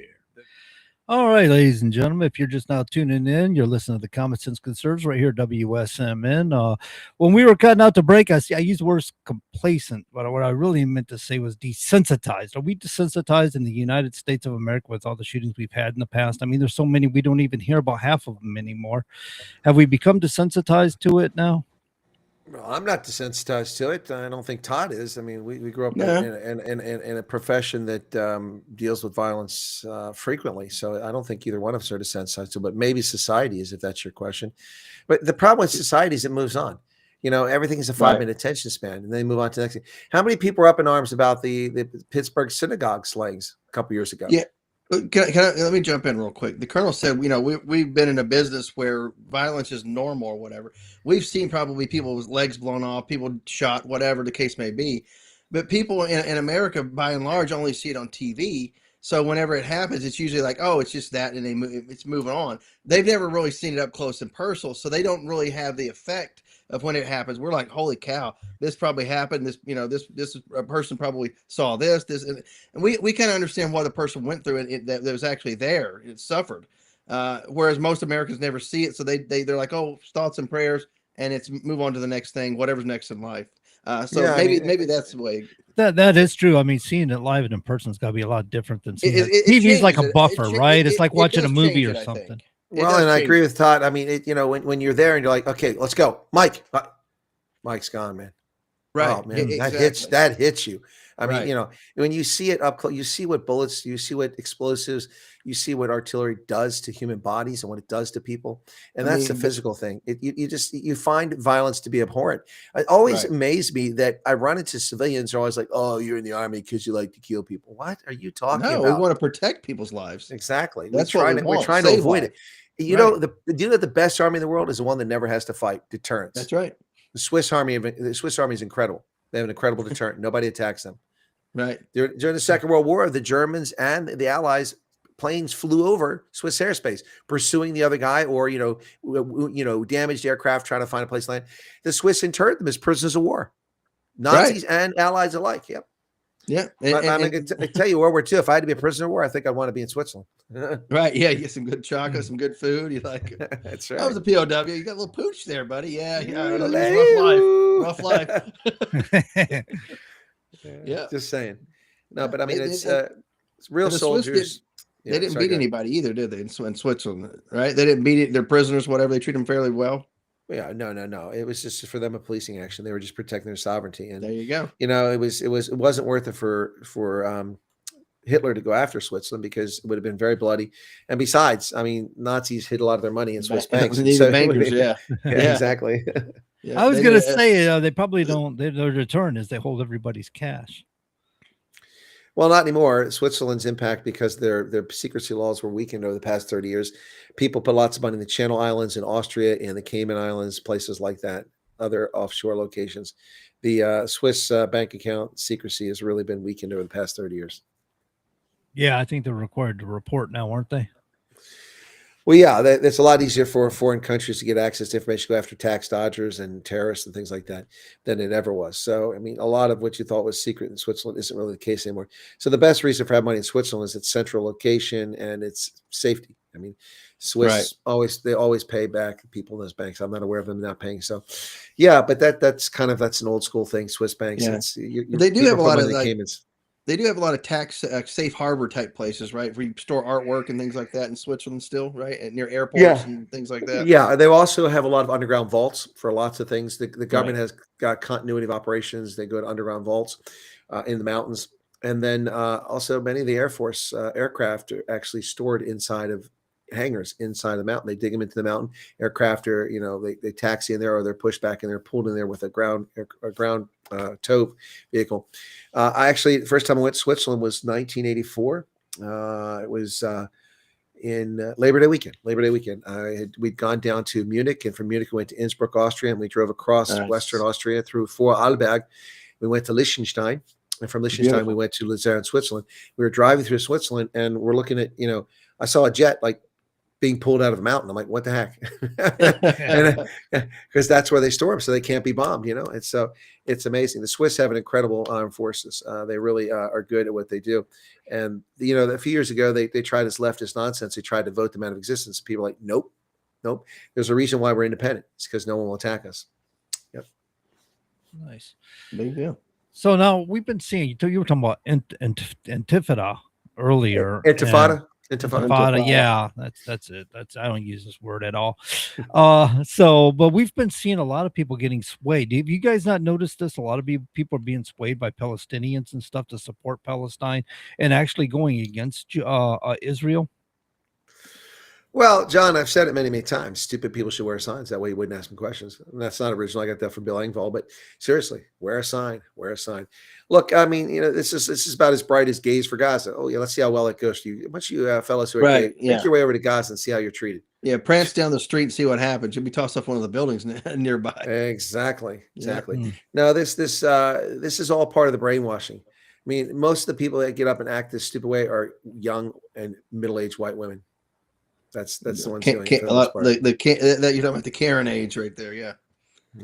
Karen. No, I've been seeing people unbelievable. that were conservatives kind of leaning this way too. It's kind of like there's this whole, I don't know if they're buying propaganda or what's going on, but there's a lot about Netanyahu's this and the Mossad and claiming they do evil things and they're buying our politicians and so basically we're just serving them because they got leverage on our politicians and this kind of but they're not murdering people wholesale, for crying out loud. Son, are you listening to Candace Owens again? No, I'm not actually. I don't listen to Candace. Even when she said she was going to uncover the truth about Charlie Kirk, there's another rumor going on. Talk about rumors. The government killed off Charlie Kirk. Didn't you hear this? I've heard it. And Mossad was involved. Why? Yeah. I don't. What would be gained by killing him? There was nothing to be gained. Isn't Mossad a little busy with Iran and Gaza and supposedly he spoke out against Israel, which I don't believe to be true. He was a diehard Christian, and I don't think that's what he was doing. Israelis speak out against Israel. I mean, their government anyway, because they do have government politicians who are not the most honest. Guess what? Americans, we have politicians that are the most honest too. We don't want to go through that list of nefarious things the United States have done. I know Israelis who call out a lot of their politicians just like we do. Like, I don't like so and so, I'm voting him out. That's not being anti-Israel though. No, it's not being anti-American either. It's you vote somebody out. In fact, it's more American when you're willing to express an independent thought and think for yourself and vote somebody out simply because you didn't like the policies he presented or he's not listening to his constituents, which case you should be voting them out. Yeah, I could disagree with a policy or politician in another country, but not be against that country. I'm not anti-Israel or anti-Jewish, come on. Yeah, no, I saw a thing here. Tucker Carlson was carrying on about Israel attacking Hamas. And apparently, all these children that were maimed by it. And we all know the stories about the hospitals and stuff. But my issue with it is Israel's the one being attacked by not just Hamas, but by Houthis and by Hezbollah, all funded by Iran. And when they shoot missiles across the border, they're shooting for civilian targets. They're not shooting for military targets. They're attacking civilians. And many of these civilians are Jewish children. They don't give a crap about Jewish children at all. But now we got the sympathy for, and I feel terrible for any innocent people that get harmed in this.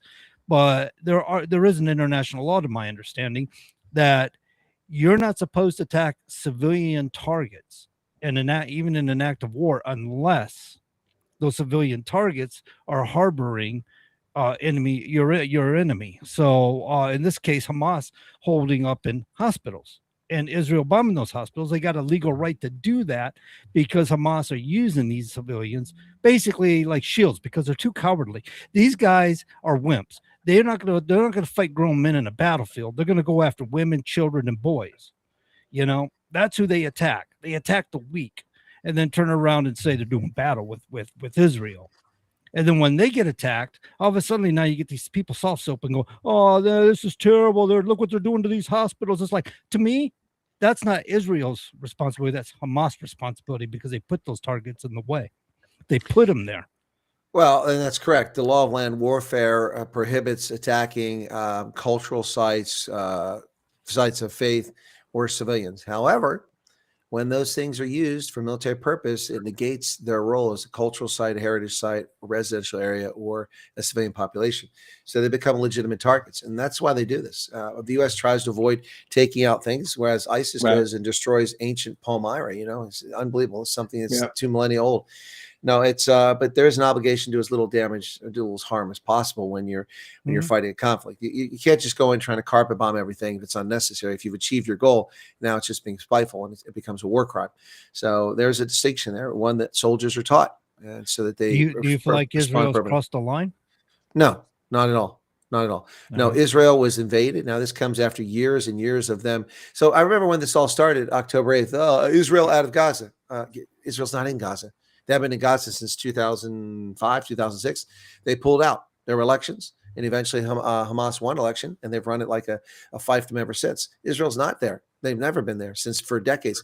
And so these people know what they're talking about. But the thing is that prior to October 7th, 2023, Hamas had fired thousands of rockets and artillery rounds and flew drones into hospitals, clinics, libraries, schools, commercial facilities, all to murder Israelis, Christian, Muslim, and Jew. And they've been doing it for years with impunity. The only reason it's not worse is because the Israelis developed the Iron Dome, which shot down a lot of these things. That's why they have the Iron Dome, because they had a daily threat. And if they didn't do it, the population would be wiped out. But they're never targeting Israeli military bases. They're never targeting industrial production. They're always targeting civilians because they're terrorists. It's been going on for years. I mean, it's no surprise to me whatsoever. They are who they are. And look at their charter. Their charter calls for the elimination, destruction of Israel. That's all you need to know. They're a terrorist organization. That's it. That's it right there. They're just terrorists. Done and dusted. Yep. So Done and dusted. Apparently, Merrick Garland is being accused of having lied about probable cause or justifiable means to go into Mar-a-Lago. Have you heard this one? Yeah, well, I believe I it. said so. It was as it unfolded. Now I'm being proven correct. Yeah. So apparently now it's coming to light that a lot of FBI were swapping emails and stuff, and this is where it's coming from. Is the fact that they got these emails and exposed that they were saying we don't have any right to go in there. We don't feel comfortable doing this. You know, and you know what that is too, though. That's FBI agents that know that this is going to be subpoenaed, covering themselves too before they went in there. That's a smart move on those guys. But they're smart enough to strategize to cover their own hind end. Because they know they had no real right to go in there, and this is going to be discoverable. Yeah, it's smart. Cover yourselves for sure. Yeah. So they so Merrick Garland, here he is with egg on his face once again. Just it just keeps coming back like a boomerang. Good. And Jack Smith. Jack Smith apparently thinks he's still holding a smoking gun for January 6th, and he's tying Trump. He's not. He's before. Well, listen, Senator Adam Schiff has the proof, but I can't share because it's classified. What proof? That Trump was in collusion. Oh, stop. Give me a break. Well, hold on. Yeah, no, the Chinese have all the classified information that they got. But when we're trying to get it back, then we'll have it. Then we'll show it to you but they have it right now because they got it off the Biden's email servers or whatever. So is the classification of that the same guy? Is he the same guy holding that? Is the guy who's anonymous, who's reporting that Rand Paul's taking millions and millions of dollars from Venezuela, but nobody knows who he is, but he's in D.C. telling Trump all about it? Oh, God. Have you heard this one? Sure. No, I haven't heard that one. That's interesting. Yeah, that one was going around. You I'm like, think about this. ridiculous. If you're going in and out of the White House, there are people that watch everybody going in and out of the White House. Who's who? That way they can report on somebody going in and talking to somebody. They may not know who you're talking to, but there are reporters and there's all kinds of people that are out there spying, seeing who's going in all those gates at the White House. Oh, no doubt about it. You know, if there's somebody like that, somebody knows who it is. So I don't buy much into it because they'd be selling that information. Oh, come on, Todd. Everybody knows there's an elevator over there So- to the somebody Washington be- Memorial somebody- that goes 18 stories deep, and I you mean, take the tunnel underground. If you go into the Eisenhower building or the White House or even probably the Treasury building, which is connected, somebody's watching those gates to see who you are. Trust me. Yeah. Well, I can tell you this much. I know that to be true because guess where I was on Friday? Oh, He was down there? Were he you was one of the ones spying on the He was gates? reporting from Washington D.C. You didn't watch the Night Owls? Come on, he night owl. No, I didn't see the night owl. He was sorry. night owl. He was hooting out there I right missed next to that the one. White House. I'm sorry to say, man. I'm early to bed, early to rise. I missed the night owls. He was hooting and hollering. I don't know if you saw all of it, Todd, but I did an interview with some folks from South Carolina. That was pretty No, cool. I was watching it at the World War II Memorial. I thought that was kind of cool. Oh, that was later. Yeah. That was I a like short that one. Really nice. Yeah. I was pressed for time because I had to get back and get my car out of there. My strategy was to wait till DC cleared out so I wouldn't sit in traffic. And then I wound up going up the east side of the Potomac on Clara Barton, and I just avoided. I mean, I only took 2 hours to get back, whereas it took me 2 hours and 40 minutes to get down there. But it still wasn't too bad getting down. But the traffic getting in DC it gets kind of bad. So you know how it is. But no, it's I first got there, and I actually ran into the people that I was going to meet on the street. That's wild. I never met them before, but the guy recognized me because anyway. So I met them right in the street. He goes, "Oh, Colonel Wyatt, how's it going?" I'm like, That is wild. Hey. That's wild. Yeah. He said, "I'll see you at this time." I said, "Yep. I just this is where I got to go in." He goes, "Yep, this is where you got to go in." I said, "Well, I'm just going to do a broadcast or whatever," and I started a live broadcast, and people were walking by. I got the White House behind me, and then this couple people made faces, whatever. This young guy walks by, makes a strange face, and I said, "Hey, how you doing?" He goes, "Fine." He said, "What you doing?" I said, "I'm live broadcasting." "Oh, really?" He started talking to me. I said, "Why don't you come over and join me?" And his name is Finn. He's from Switzerland, and That's wild. He's got a gap year. We did a man on the street interview. We talked for about an hour right there live. My audience loved it. He talked about his time in Switzerland and how he was doing civilian service instead of his compulsory military service. And it was fascinating. And then he just arrived in DC literally. So we're like, go over there and watch the monument, go hit the Jefferson Memorial, get the World War II Memorial, hit the Smithsonian if you're here for a couple of days. Anyway, and then after I just finished that broadcast, and then these people from South Carolina came up. There was a squirrel looking for his nut, and he's looking up all these spots that he couldn't find a nut because squirrels, they have a very bad memory. They can't remember half the nuts they bury. That's why they bury so many. Otherwise, they starve. So he couldn't find a nut like 6 or 8 places. And I laughed at it. He ran across to the grass a little bit north of where I was at, and he found a nut. And he came back, and as he's come back, I'm like, "Hey, that squirrel found a nut." And the people started laughing. And they said, "What are you doing?" I said, I was just wrapping up. I said, "What are you, a journalist?" I said, "Yeah, I'm a journalist." I said, "You guys want to do an interview?" "Yeah, sure." So we did an interview with the 3 people from South Carolina, 1 guy from Arkansas. And that was pretty cool. Then I went, did my meeting. And then I rushed over to the place that sells White House kit, got myself a commemorative, challenge coin from the White House Historical Society. There you go. And you open it up, you've got Washington on this side. On the other side, you've got Lincoln, and there's the coin. So I got that. Nice. That's nice. Oh, yeah. So pretty cool.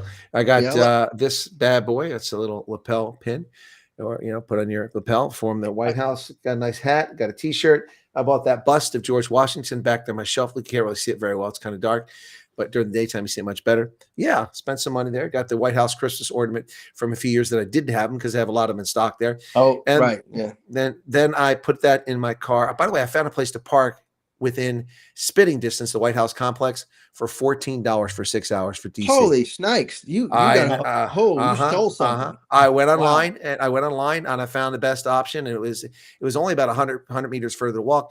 And then it said, "Here's a coupon." Instead of $24, it was $14. Like, yes, no, it's not. Yeah, it was a good deal. So I don't mind paying that. Feeding the parking meter is more expensive. If you don't move your car by 4 p.m., they tow it. They give you a $300 fine. So I rushed back, put this stuff in the car. Then I went down and I went in front of the White House, took a couple pictures because when I was there early in the day, they had blocked off the street for some construction work. Then it opened up, you get over to the fence right there at the White House. So I went over, took a few pictures there. Then the east side of the White House is all blocked off because construction, they're replacing the ballroom there. So you have to walk way up and around. With my hip, I'm like, I'm not going to have time. So I went back, went down the west side, 17th Street, went all the way down to the mall, and then I filmed that short one. I grabbed my stuff and I went back as fast as I could on my hip, and I got back in time to get a peppermint mocha from Starbucks, use the restroom, go get my car, and was out by 6, by literally at the last, like with a minute to go. I gotta ask you, how much did you pay for the peppermint mocha compared to the parking? I gotta see here. Peppermint mocha was $7, parking was $14. All right, yeah, that's funny. But Man, the pepper mocha lasted for 2 hours on the way back. So, it's, yeah. I paid 6 hours for parking. So it's a little bit more expensive. Yeah. And then I got out of there and it wasn't too bad. A little bit of trouble in Georgetown, cause it's always packed in the traffic. Always. Yeah. But I was shocked at how many Arabs I saw in Georgetown. For a friend of mine I met many years ago from Saudi Arabia. We're still friends to this day. She occasionally teaches over at GW, but I met her many years ago, and she told me every time I go to the Middle East, she's like, Todd, you have got to be careful. And she's telling me going to Saudi Arabia, you've got to be careful. They are crazy. They will kill you. Why do you think I got the heck out of there? Be careful. Every time I go to Saudi Arabia, she warned me. Hey, John, so we got about 35 minutes left. I think you wanted to talk about Brown as well as the president's speaking time. Maybe we should start with Brown and then lead people into the president, because I've got to drop off at about 5 till to go live and cover the president. But right. So maybe we should start with Brown, John. What do you think? All right. Tell us, what do you think about Brown? That was kind of a crazy thing. Who you want to start with? Yeah, no, I'll just talking about the shooting of Brown University, right? I'm just wondering, what was anybody, because I saw some reporting, and maybe it was early on, that lady was particularly targeted, or was it just random? I'm just trying to figure that. That's still in dispute. I mean, the argument is because she was a young Republican leader, vice president, or vice president, young Republicans or something like that. And so there's and that's not exactly a big crowd on Brown campus. No, it's definitely not. It's definitely a small minority of people. So there was talk that she was targeted, but I don't think they produced anything that can verify that. But I mean, the whole thing is just really fishy. I mean, this is one of the most heavily surveilled campuses in the Northeast United States. They have hundreds of cameras, if not thousands, all over campus. They've got every angle covered. And this person magically is in any of them. I'm calling, no, that's nonsense. That sounds to me like somebody's running interference, is sitting somewhere in a control center and overriding the cameras and shutting them down as this guy goes around campus. I don't mean to be like, Jason Moore conspiracy theory, but how do they have no footage of this person? All the cameras are out. If you have a good camera network, it overlaps, you're going to find somebody on one camera or another. It's going to be hard to hide on Is it that there was no figure on camera at all, or was it just that every image was blurry? Or they released another image this afternoon, but everything, another video, but everything so far has been from Ring cameras in neighborhoods, not on campus. And I don't know what drove them to think that's a person. I mean, they may be onto something, but it isn't clear why. They haven't told us. And that might be not to prejudice the investigation or undermine it, but I don't know. But the bottom line is that the whole thing is very, very fishy. Very, very fishy. Well, I'd imagine with the Ring cameras and stuff, they probably going through student IDs. And this is one guy standing out, as we've seen him on several Ring cameras. And he's not a student. He's not, so maybe they're it's just a person of interest at that point in time. John, you're giving them far more credit than they deserve. This is like the Keystone Cops in Bondi Beach. Let me explain. No one cleared the people coming out of the room. When those people came out of the room, they should have been marshaled into another place where zip ties are put on them. They're person search. And the reason to put zip ties, there's too many of them. You can't just wait, search them all because they could bum rush you. Zip tie, zip tie, zip tie, zip tie. It only takes a second to zip tie somebody if you know what you're doing. Then you go through each one of them, interrogate them individually. What are you doing here? I'm a student in class. What's your name? All right. You have ID. You have back pocket. Boom. Okay. All right. Do you know this person? No. They don't even know who. They're doing a public appeal. If you were in the classroom that day, could you please come forward? How does that happen? There's also students who videotape the people in the room with them while the shooting was going on. We've seen it on social media. Why are those things not in the possession of the police? Because they're Keystone Cops. This is an ineptitude of the highest magnitude. This is as bad as Bondi Beach, but it's only because the guy went in the classroom and wasn't standing on the beach with 1,000 people. But I mean, this is not acceptable. This incompetence is not acceptable. The Uvalde police chief should be fired. The police chief in Brown, the campus security people should all be fired and probably charged with negligence. Negligence. Just saying. Yeah, I mean, I would agree with you. Absolutely. 100%. I mean, come on. This is not rocket science. We've all seen this movie before. And if you haven't, go watch Hollywood. It may be wrong in some respects, but it's better than what we saw in Bondi Beach, better than what we're seeing in Brown. They don't even know who the suspect is. It's been almost a week. What Saturday this happened? This is insanity. Yeah. I mean, it's, I guarantee you, if I speed in that neighborhood, I'll be getting a ticket from campus cops. I guarantee if I jaywalk, I'll probably be pulled over. For sure. But they can't find this guy. For sure. Yeah. Shots fired, and you can't round this guy up, for crying out loud. Yeah. Well, I mean, and look how long it took the FBI to get Eric Rudolph. Remember that? Right. Running around the mountains in the Smoky Mountains. He was getting some protection, though, until they figured him out. Well, they should have figured out he was getting protection a lot sooner, is my argument. Yeah. Well, they did. They weren't cooperating, from my understanding. They had a small militia or something like that, right? And well, there's ways to make people cooperate. We have a lovely vacation spot called Guantanamo Bay. Yeah, it has lovely enhanced interrogation techniques available there for the reticent. If you're reticent to share with us, we can make sure you share. Just saying. Anyway, yeah. So the whole Brown thing is I think, Todd, very disturbing from my perspective that this guy can just walk in a room and off people like that, and then they still don't know who he is a week later. Almost disappearing. And when I first heard about it, I was like, oh man, somebody just went around running around randomly shooting people on campus, out in the open, and that's how they got away. Then I found out, oh, he was actually in buildings and still got away, and they don't know who he is. That's the major surprise for me. Well, the thing for me is we don't even know the person that they're showing us in the video is actually the person, because they know a lot more than we do. So I'll presume that is the person, but we don't know that for certain because we don't know. They just keep all the stuff themselves. Rolled up yet. Yeah, correct. Exactly. So, I mean, if I lived in there, I'd be very much concerned about what's going on. And if I were a Jew anywhere in the world, I'd carry my firearm at all times. I'm just saying. All the time, ready to go. Have it at the ready. Well, so I mean, you think maybe this female was targeted? Would this be somebody from out of state? There's reports that may be the case, but we have no evidence of it so far. Right. Yeah, it's. I'm just thinking if you're targeting somebody, you want to get somebody that's not local, right? A lot of these guys that are committing some of these crimes, I mean, like say Bondi, they're not expecting to come out of it alive. No, and that's why they don't care. But the only thing they care about is taking as many as possible. Look, did you see? And automatic rifles? No, bolt action, single shot rifle. Bolt action, yeah. And boy, did that guy know how to fire that, pull that bolt back, reload, and was killing people. Less than a second to pull that back. Reminded me of, if you watch Saving Private Ryan, whenever he's up in the bell tower, he just quick and easy, smooth. Maybe he watched that. Yeah. No, but that was look. I mean, it's kind of ghoulish to say it, but his fire discipline was very impressive. Mm-hmm. The other guy, the father, was not that impressive. He was just pot shooting. Right. And I don't think it's ghoulish to point out the guy had skills. It's kind of like Hitler, right? He could orate. The guy was a great speaker. He really knew how to move people. Problem is, he just weaponized speech. Just crazy, like Jim Jones. Could speak all day long, but just nuts, crazy. Yeah, it's just you a little Guyana grape juice. Right? Yeah. No, I'm good. I don't want to drink the Kool-Aid today. I'm going to get out of here. And they went and killed the congressman at the airfield, right? And a couple in his party, right? Yeah. Yeah, they just nuts. And the videographer, yeah, crazy folks, man. But it's funny how are people led to follow people like that? Or is it just they're desperate and just want something in life to believe in? Or I mean, how do you follow nuts like this? So I mean, look, some people have a Masonic aura about them, Masonic complex, and a lot of people are desperate and looking for people to lead them. So I mean, that's what happens with David Koresh. That's initially before he screwed everybody's wives and had kids with him, and then screwed his kids. But David Koresh, Jim Jones, Adolf Hitler, Pol Pot. These are people that people just follow, desperate. They look beyond their behavior.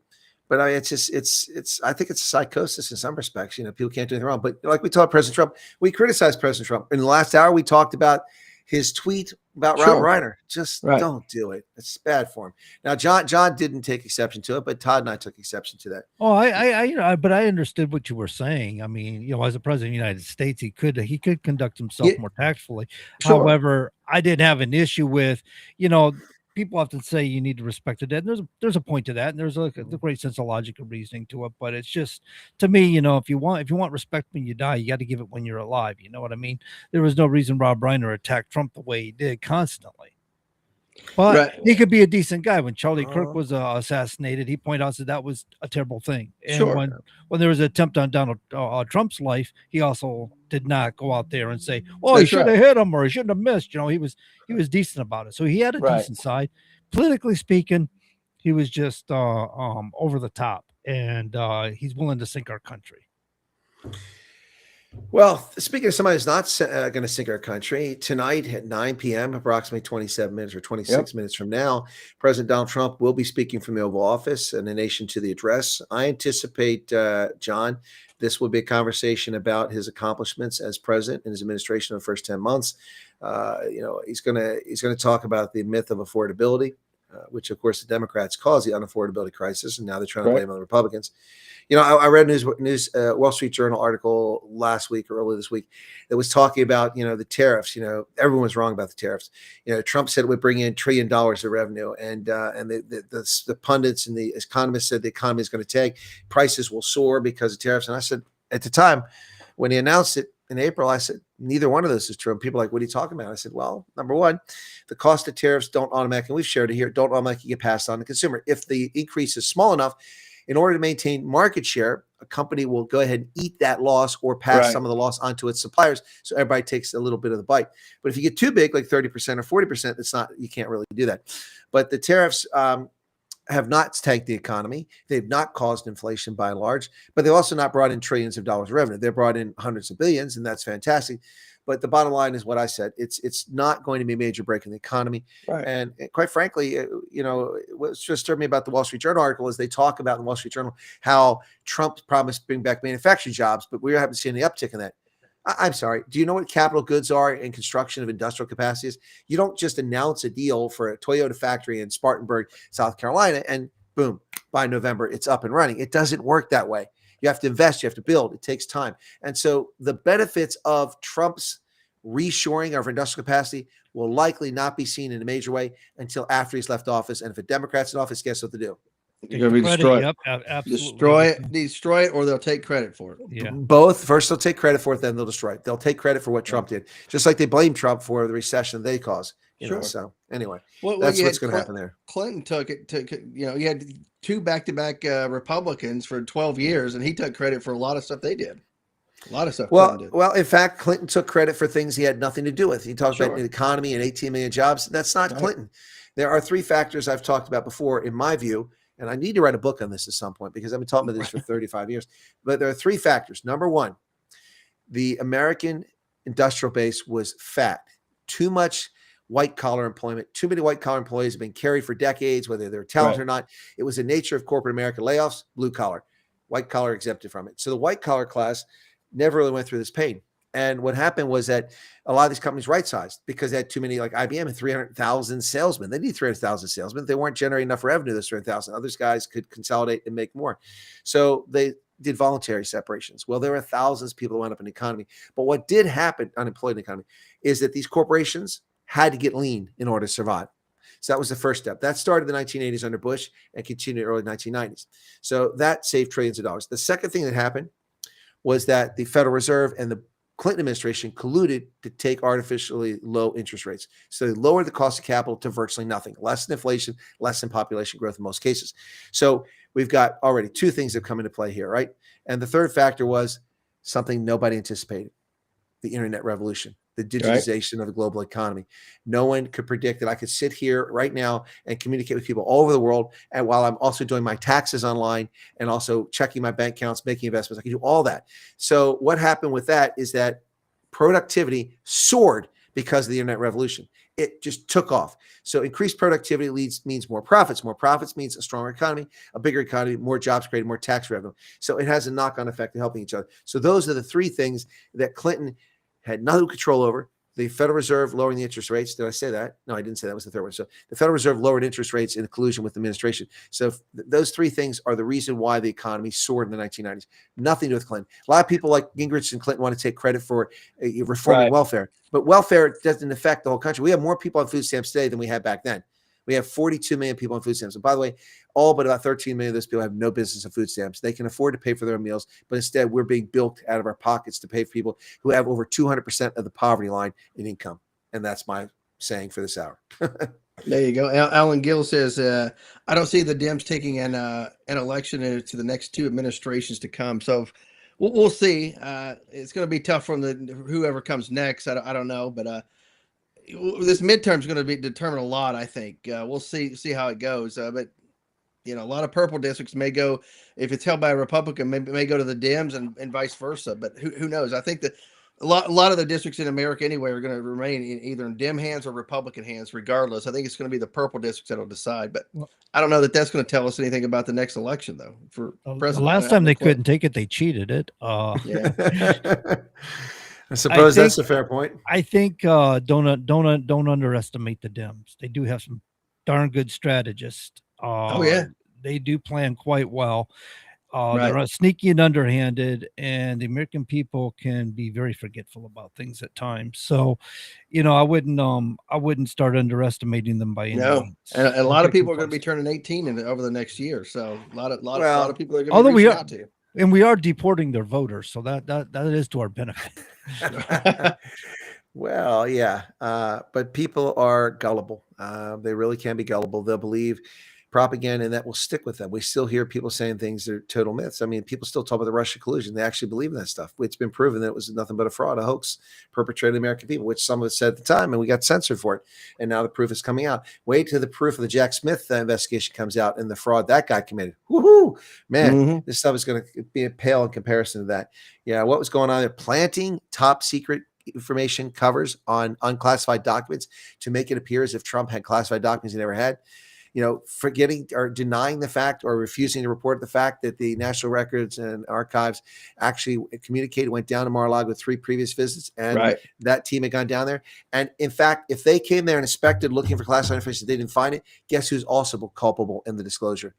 Inadvertent. That team who came down to inspect, because they should have ensured that every single document was accounted for, every nook and cranny, every shoebox, every safe, every place, every chair cushion should have been checked by those people. And if they missed something and it was there before they came, they're also just as guilty because they have responsibility to clean that mess up, and they didn't do it. So, yeah, imagine all the stuff that Joe Biden stole over the years. I know, Todd, firsthand that he stole classified information. Absolutely. Yeah. Well, you think about this. He didn't even have the Biden Center there in D.C. It wasn't even, the building hadn't even built yet. So he took classified information away, hid it somewhere in Delaware, maybe his garage. Oh, he also hid it. He also hid it at the Biden think tank. There's an oxymoron. Well, that's what I'm saying. The Biden Center in D.C. hadn't even been built yet. So that information had to go somewhere. Then be transmitted back over. So he not only stole it from a secure facility, he transported it. Those are felonies, by the way. Right. He stored it in an unauthorized location, another felony, and you could do it for every count for every document if you really want to get nasty. And then he transported it uncleared and unsafe, unvetted to another location where Chinese spies had access to it. Had access to it because they had paid, basically for the building construction. And so they had access to it, and they had been in that building many times and probably looked at that information. National Records and Archives, I believe, have made 2 or possibly 3 visits to Mar-a-Lago to inspect this stuff previously. If they were coming there after 2 tests and they were finding things, they should have put a mirror at themselves and said, what's going on here? We should have found this the first time. Yeah, I know several people who work in that building there where the Biden Center's house, and they're like, yeah, there's Chinese people in here all the time coming through. Well, they're not Chinese people. They're Chinese government spies. Right.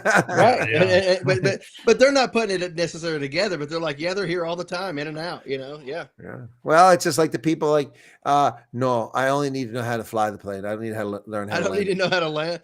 What flag all of a sudden is going on here? I mean, so we on 9/11 were like the Australians at Bondi Beach, clueless. Clueless, unable to deal with it because we didn't have the imagination.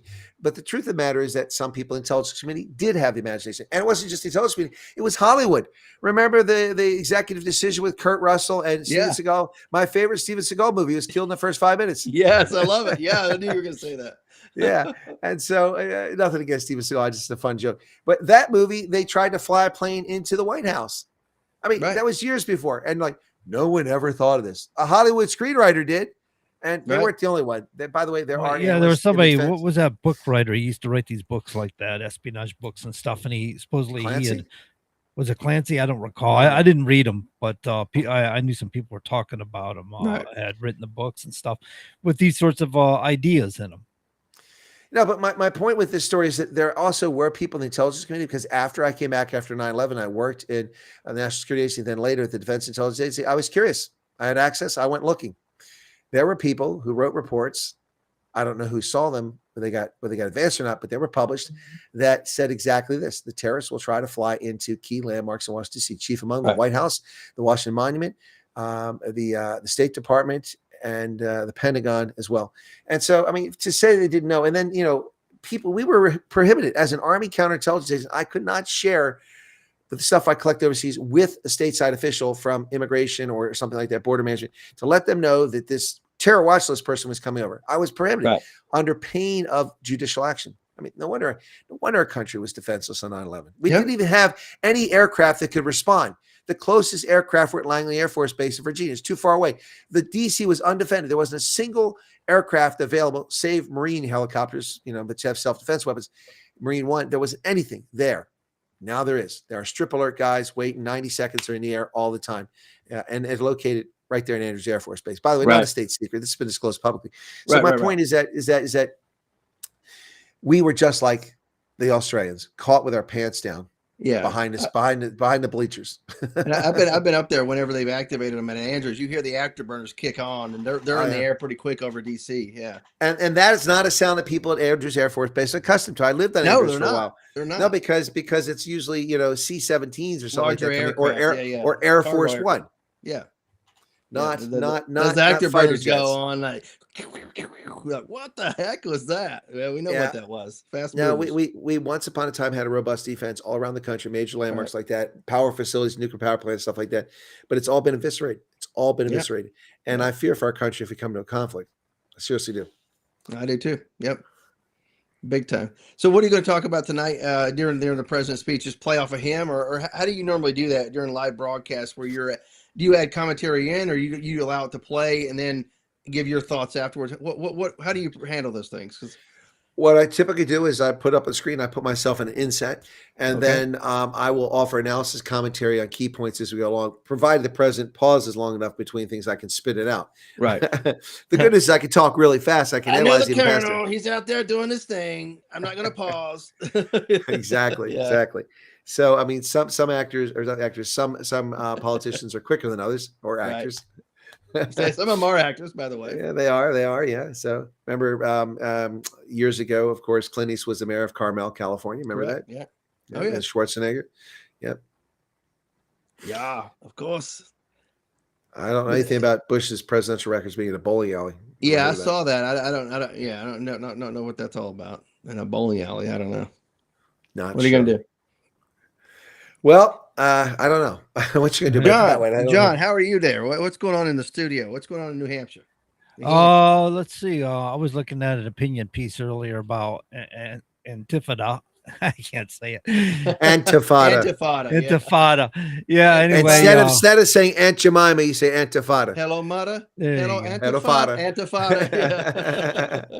Oh, geez. Yeah. Anyway, they were talking. Somebody was giving a piece about people here in New Hampshire were doing the same sort of things. Talking about how the U.S. and Israel should go to hell, and these are locals in New Hampshire, I guess, were organizing some event, and he gave recordings and stuff. But I'd play him, but I don't think they would play through you guys. I don't think you would hear them because of the way the system works with Restream, but. So it's just kind of interesting. That's why we bring that up earlier about how people are kind of growing and seem to be being manipulated to believe that the I don't want to say Palestinians, but Hamas at least is some sort of innocent. Well, they say Palestine, but Hamas is Palestine is run by Hamas, so it's hard to you got to tie the two together. Anyway, did you hear about Jean Piero? Gave some details on how Jeanine Pirro? Jeanine Pirro, the judge. Right.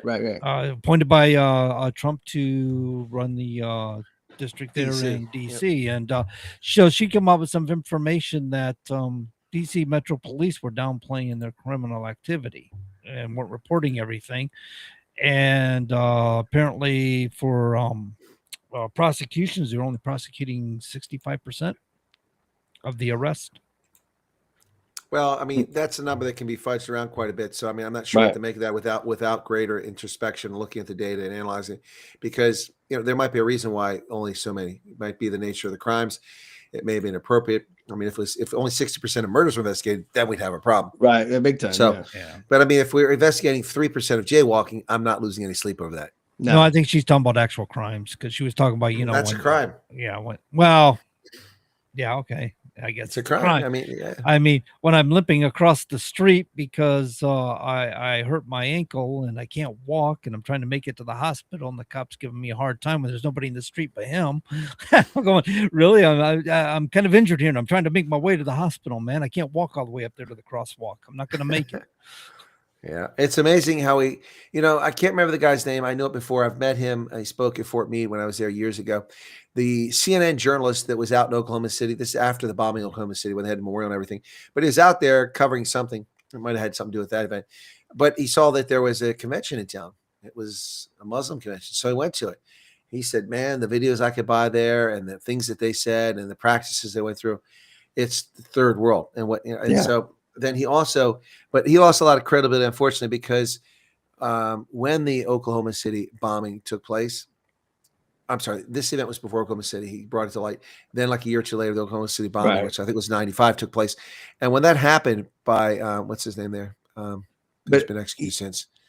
When that happened. Timothy McVeigh, yeah. Yeah, Timothy McVeigh. And Nichols, yeah. Yeah. So before that happened, he'd been out there and he'd seen at the convention center in Oklahoma City all these, jihad DVDs and all these different things glorifying the global intifada, not calling it that though, but recruiting people to be terrorists. And he did his story, but when the Oklahoma City bombing broke, that story, he was one of the people that foolishly said this is all the hallmarks of Middle Eastern terrorism.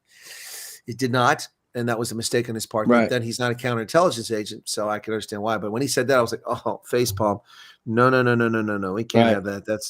This is going to take the whole investigation. It's going to go south. And fortunately, they caught McVeigh because of the registration on the rental truck. Otherwise, probably never got him. He was feeding into the sovereign citizen movement. But then they said, oh, he's a white male Christian. Then they turned it around. Yeah, I remember that. Yep. So, well, that undermined it for sure. Yeah, absolutely. So about 10 minutes, the president goes live. What is it, 9 sharp? I believe 9 Eastern. Well, it should be 9 sharp. He schedules for 9. He shows up at 9:20. He might actually start speaking about 9:30, 9:35. That's when he's outside. I think it'll be fine. He's inside. Yeah, but you guys see the 3 Republicans who voted with the Democrats to extend the ACA subsidies to the American. Yeah, what are they thinking? And I'm hearing that they may be in those purple districts and they got to be careful. So I don't know. Well, I mean, if we look at where they're at, the 3 Republicans are all from Pennsylvania. One of them, of course, is Brian Fitzpatrick, who is representing the 8th district. The 1st district now. He used to represent the 8th district, but that includes all of Bucks County. It's mostly north of Philadelphia, plus a little part of Montgomery County. That's one of them. Then we have Rob Bresnahan. Rob Bresnahan is just 35, and Rob Bresnahan represents the 8th district. Yeah. So then the third one is Ryan McKenzie. Ryan McKenzie is from the 7th congressional district, and he lives. Is it up in Allentown? Yeah. So they're all on the eastern swath of Pennsylvania, and all in places where liberals are congregated. So maybe that's why they're doing it. But I wouldn't kowtow because of that. But I suppose craving political power is more important than the nation. That's it. They I got to save my seat, so I vote for something that's destroying a nation and a healthcare system. I mean, that's no reason to vote for something for sure. But you also got to realize some of these people in these liberal areas are conservatives, but they're not conservatives like your general conservative. They sure, I get what you're saying. More on the liberal side too. No, they're coffee table Republicans is what they are. So. Yeah. All right, guys, I'm going to drop off if you don't mind because I get set up for the broadcast at present. And thank you all. Have a good week. Next week is Christmas Eve, I believe, when we're doing this. It is the 24th. Right? Yep. We'll be here. I'll be making my list and checking it twice. Yeah. Well, where's John? Where's Todd? Yeah, right. John, Todd. That's twice. All right. Merry Christmas, you guys, and Merry Christmas to the audience. You can catch me over on my program on YouTube at Colonel Chris Wyatt at 9 p.m. for President Trump's address to the nation. Cheers. I might have to do that because apparently White House isn't carrying it. They're not? On YouTube. I don't see it. I don't see it listed under their lives. So all right, I'll double check. All right, thanks, guys. See you later. All right, man. Have a good night. All right, there's Colonel Chris White clicking off there to cover the president tonight. Like he said, you can check him out on his show or his channels. Oh yeah. So John, what are you guys doing for Christmas outside of doing the show on Christmas Eve? What's the Grosvenor House? What do you guys prepare, and what's the dish? What are you looking forward to? Well, I normally, one of my favorite things is getting up in the morning and getting that hot. But that's my favorite thing every morning. I get that hot cup of coffee going, and but on Okay. Christmas All right. morning, you get the hot cinnamon rolls to go with it. That's always a Oh, all Christmas right. thing, and yeah, kind of chilling with the family, and So, fireplace going. We do have 2 fireplaces in the house, so we'll at least oh, have there one you of them go. going, and the house has been decorated. We always do our decorating. My wife does the interior on Thanksgiving. Right. And So TJ makes you go outside and do the lights outside. three Christmas trees. That's my job. I'm the outdoor man. So I like love all it. men in America, we Get take care of out the there outdoor things now. and the cold and the weather and the freezing rain and on the ladder and so on and so forth. Right. But did you feel like this year's been exceptionally short for the holiday? I feel like it's just gone by so It fast. does. It does feel that way. Yeah, it does kind of feel that way. I mean, it's hard to believe it's just like a little more than a week away, right? Basically, It is. It's and next week. a week and a week and a day, Like basically. 8 days or something. Yeah. Yeah, a So week and a day. I Yeah, think Thanksgiving came a little later in the month. We might have lost a week or something like that. maybe that's so. Yeah, maybe it came a little bit later. I can't remember it. Yeah, the way it played out, but not a big deal. We're here. We're alive. It We're is to kicking. me, man. I work Let's hard to put up enjoy it. those lights. I want my value out of it, man. Right, I'll right, pay for the electricity. I just want my value for that hard work. You know what I'm right. I saying? get you. Yeah. So just try to enjoy the season. I got a couple events to go to on Saturday, just low key, family, friends of families, and all that. And so it should be good. A couple little parties to go to. It should be Nice. fun. To be able to see people you don't see on a regular, and just be able to fellowship with them, and maybe see what they're up to for the next year. Tell them, yeah, hey, let's do that at some point, and then the next year you're going to be saying the same thing again. Yeah, let's get together. But it's still good to get together with people you haven't seen and just enjoy life for a few minutes. You've got to, man. Yeah. You find out you do exactly what you said. You keep putting it off and putting. I used to see people more when I lived in Florida. Yeah. So, and then I would come up here, and it seems like I saw everybody when I came up here. We were Right. running around all over the place. And when we moved up here, it's kind of like, oh, we see nobody. Right. Well, You you take made it it for a point. granted. Yeah, you made it a point to make time for them. Now that you're there, it's like, oh, I can see them anytime, but anytime becomes never. Becomes no time. So you got a big family coming over for Christmas, Todd? No, just going to a couple of events, but of course, it'll be just very low key for Christmas Day for here, but just chilling out and maybe go visit with a few people, but nothing major scheduled for that day. Oh. Yeah, it'll be elsewhere. Probably maybe go see my niece who's expecting a kid maybe in the new year, so I may go over there and see what's going on. So we've got about 2 minutes left. Yeah. How's your book going, man? You still plugging along with that? Still out there on Amazon. I lowered the price to $10. I figured, all proceeds go to to support a worthy cause to end veteran suicide. So I lowered the price to $10 because it's a thin, easy read. I figure people don't want to pay $15 for a little short paperback. I figured $10. It's going to a worthy cause. Why not? Yeah, we'll see. But just still trying to sell it, but I need to work on that. I'm not really focused on it. I'm the type of person, I don't like to do a lot of self promotion. You know what I mean? Yeah, I So know that's what you mean. hindered me in a lot of ways. I was always that way. I don't like to self promote either. It's kind of Right. feels weird and awkward. And But nowadays to get those million followers, you got to self promote and to sell yourself out, man. It's sad, And To be now these honest- people with all these followers, somehow these are people you want to listen to because they got a lot of followers. This BS. It's a lot of shit, a lot of stuff that they just spew, just nonsense, it is, and a lot of it they're just regurgitating a lot of rumors and Yeah, I and- heard that. And people think that they have inside knowledge because they have a lot of followers or because they allude to having a lot of inside knowledge. And most of it's just speculation and made up, I can tell you. Yeah, you see that like this case with Reiner and stuff, and everybody was trying to jump on it. You had to be the first, and it's kind of Right. like it feels like a big race and a lot of Mhm. nonsense sometimes. And you begin to realize, we criticized fake news or fake media, as Trump calls it. Right. And a lot of these people on social media are doing the same sorts of things. They have Oh to yeah, be- they throw out stuff that makes them feel good, that reinforces their bias, But anyway, there you go, John. Exactly. So, ladies and gentlemen, that's our bit for tonight. We hope you got something out of it. As always, have yourself a good week and catch us again here Wednesday night at WSMN, and we'll talk some more.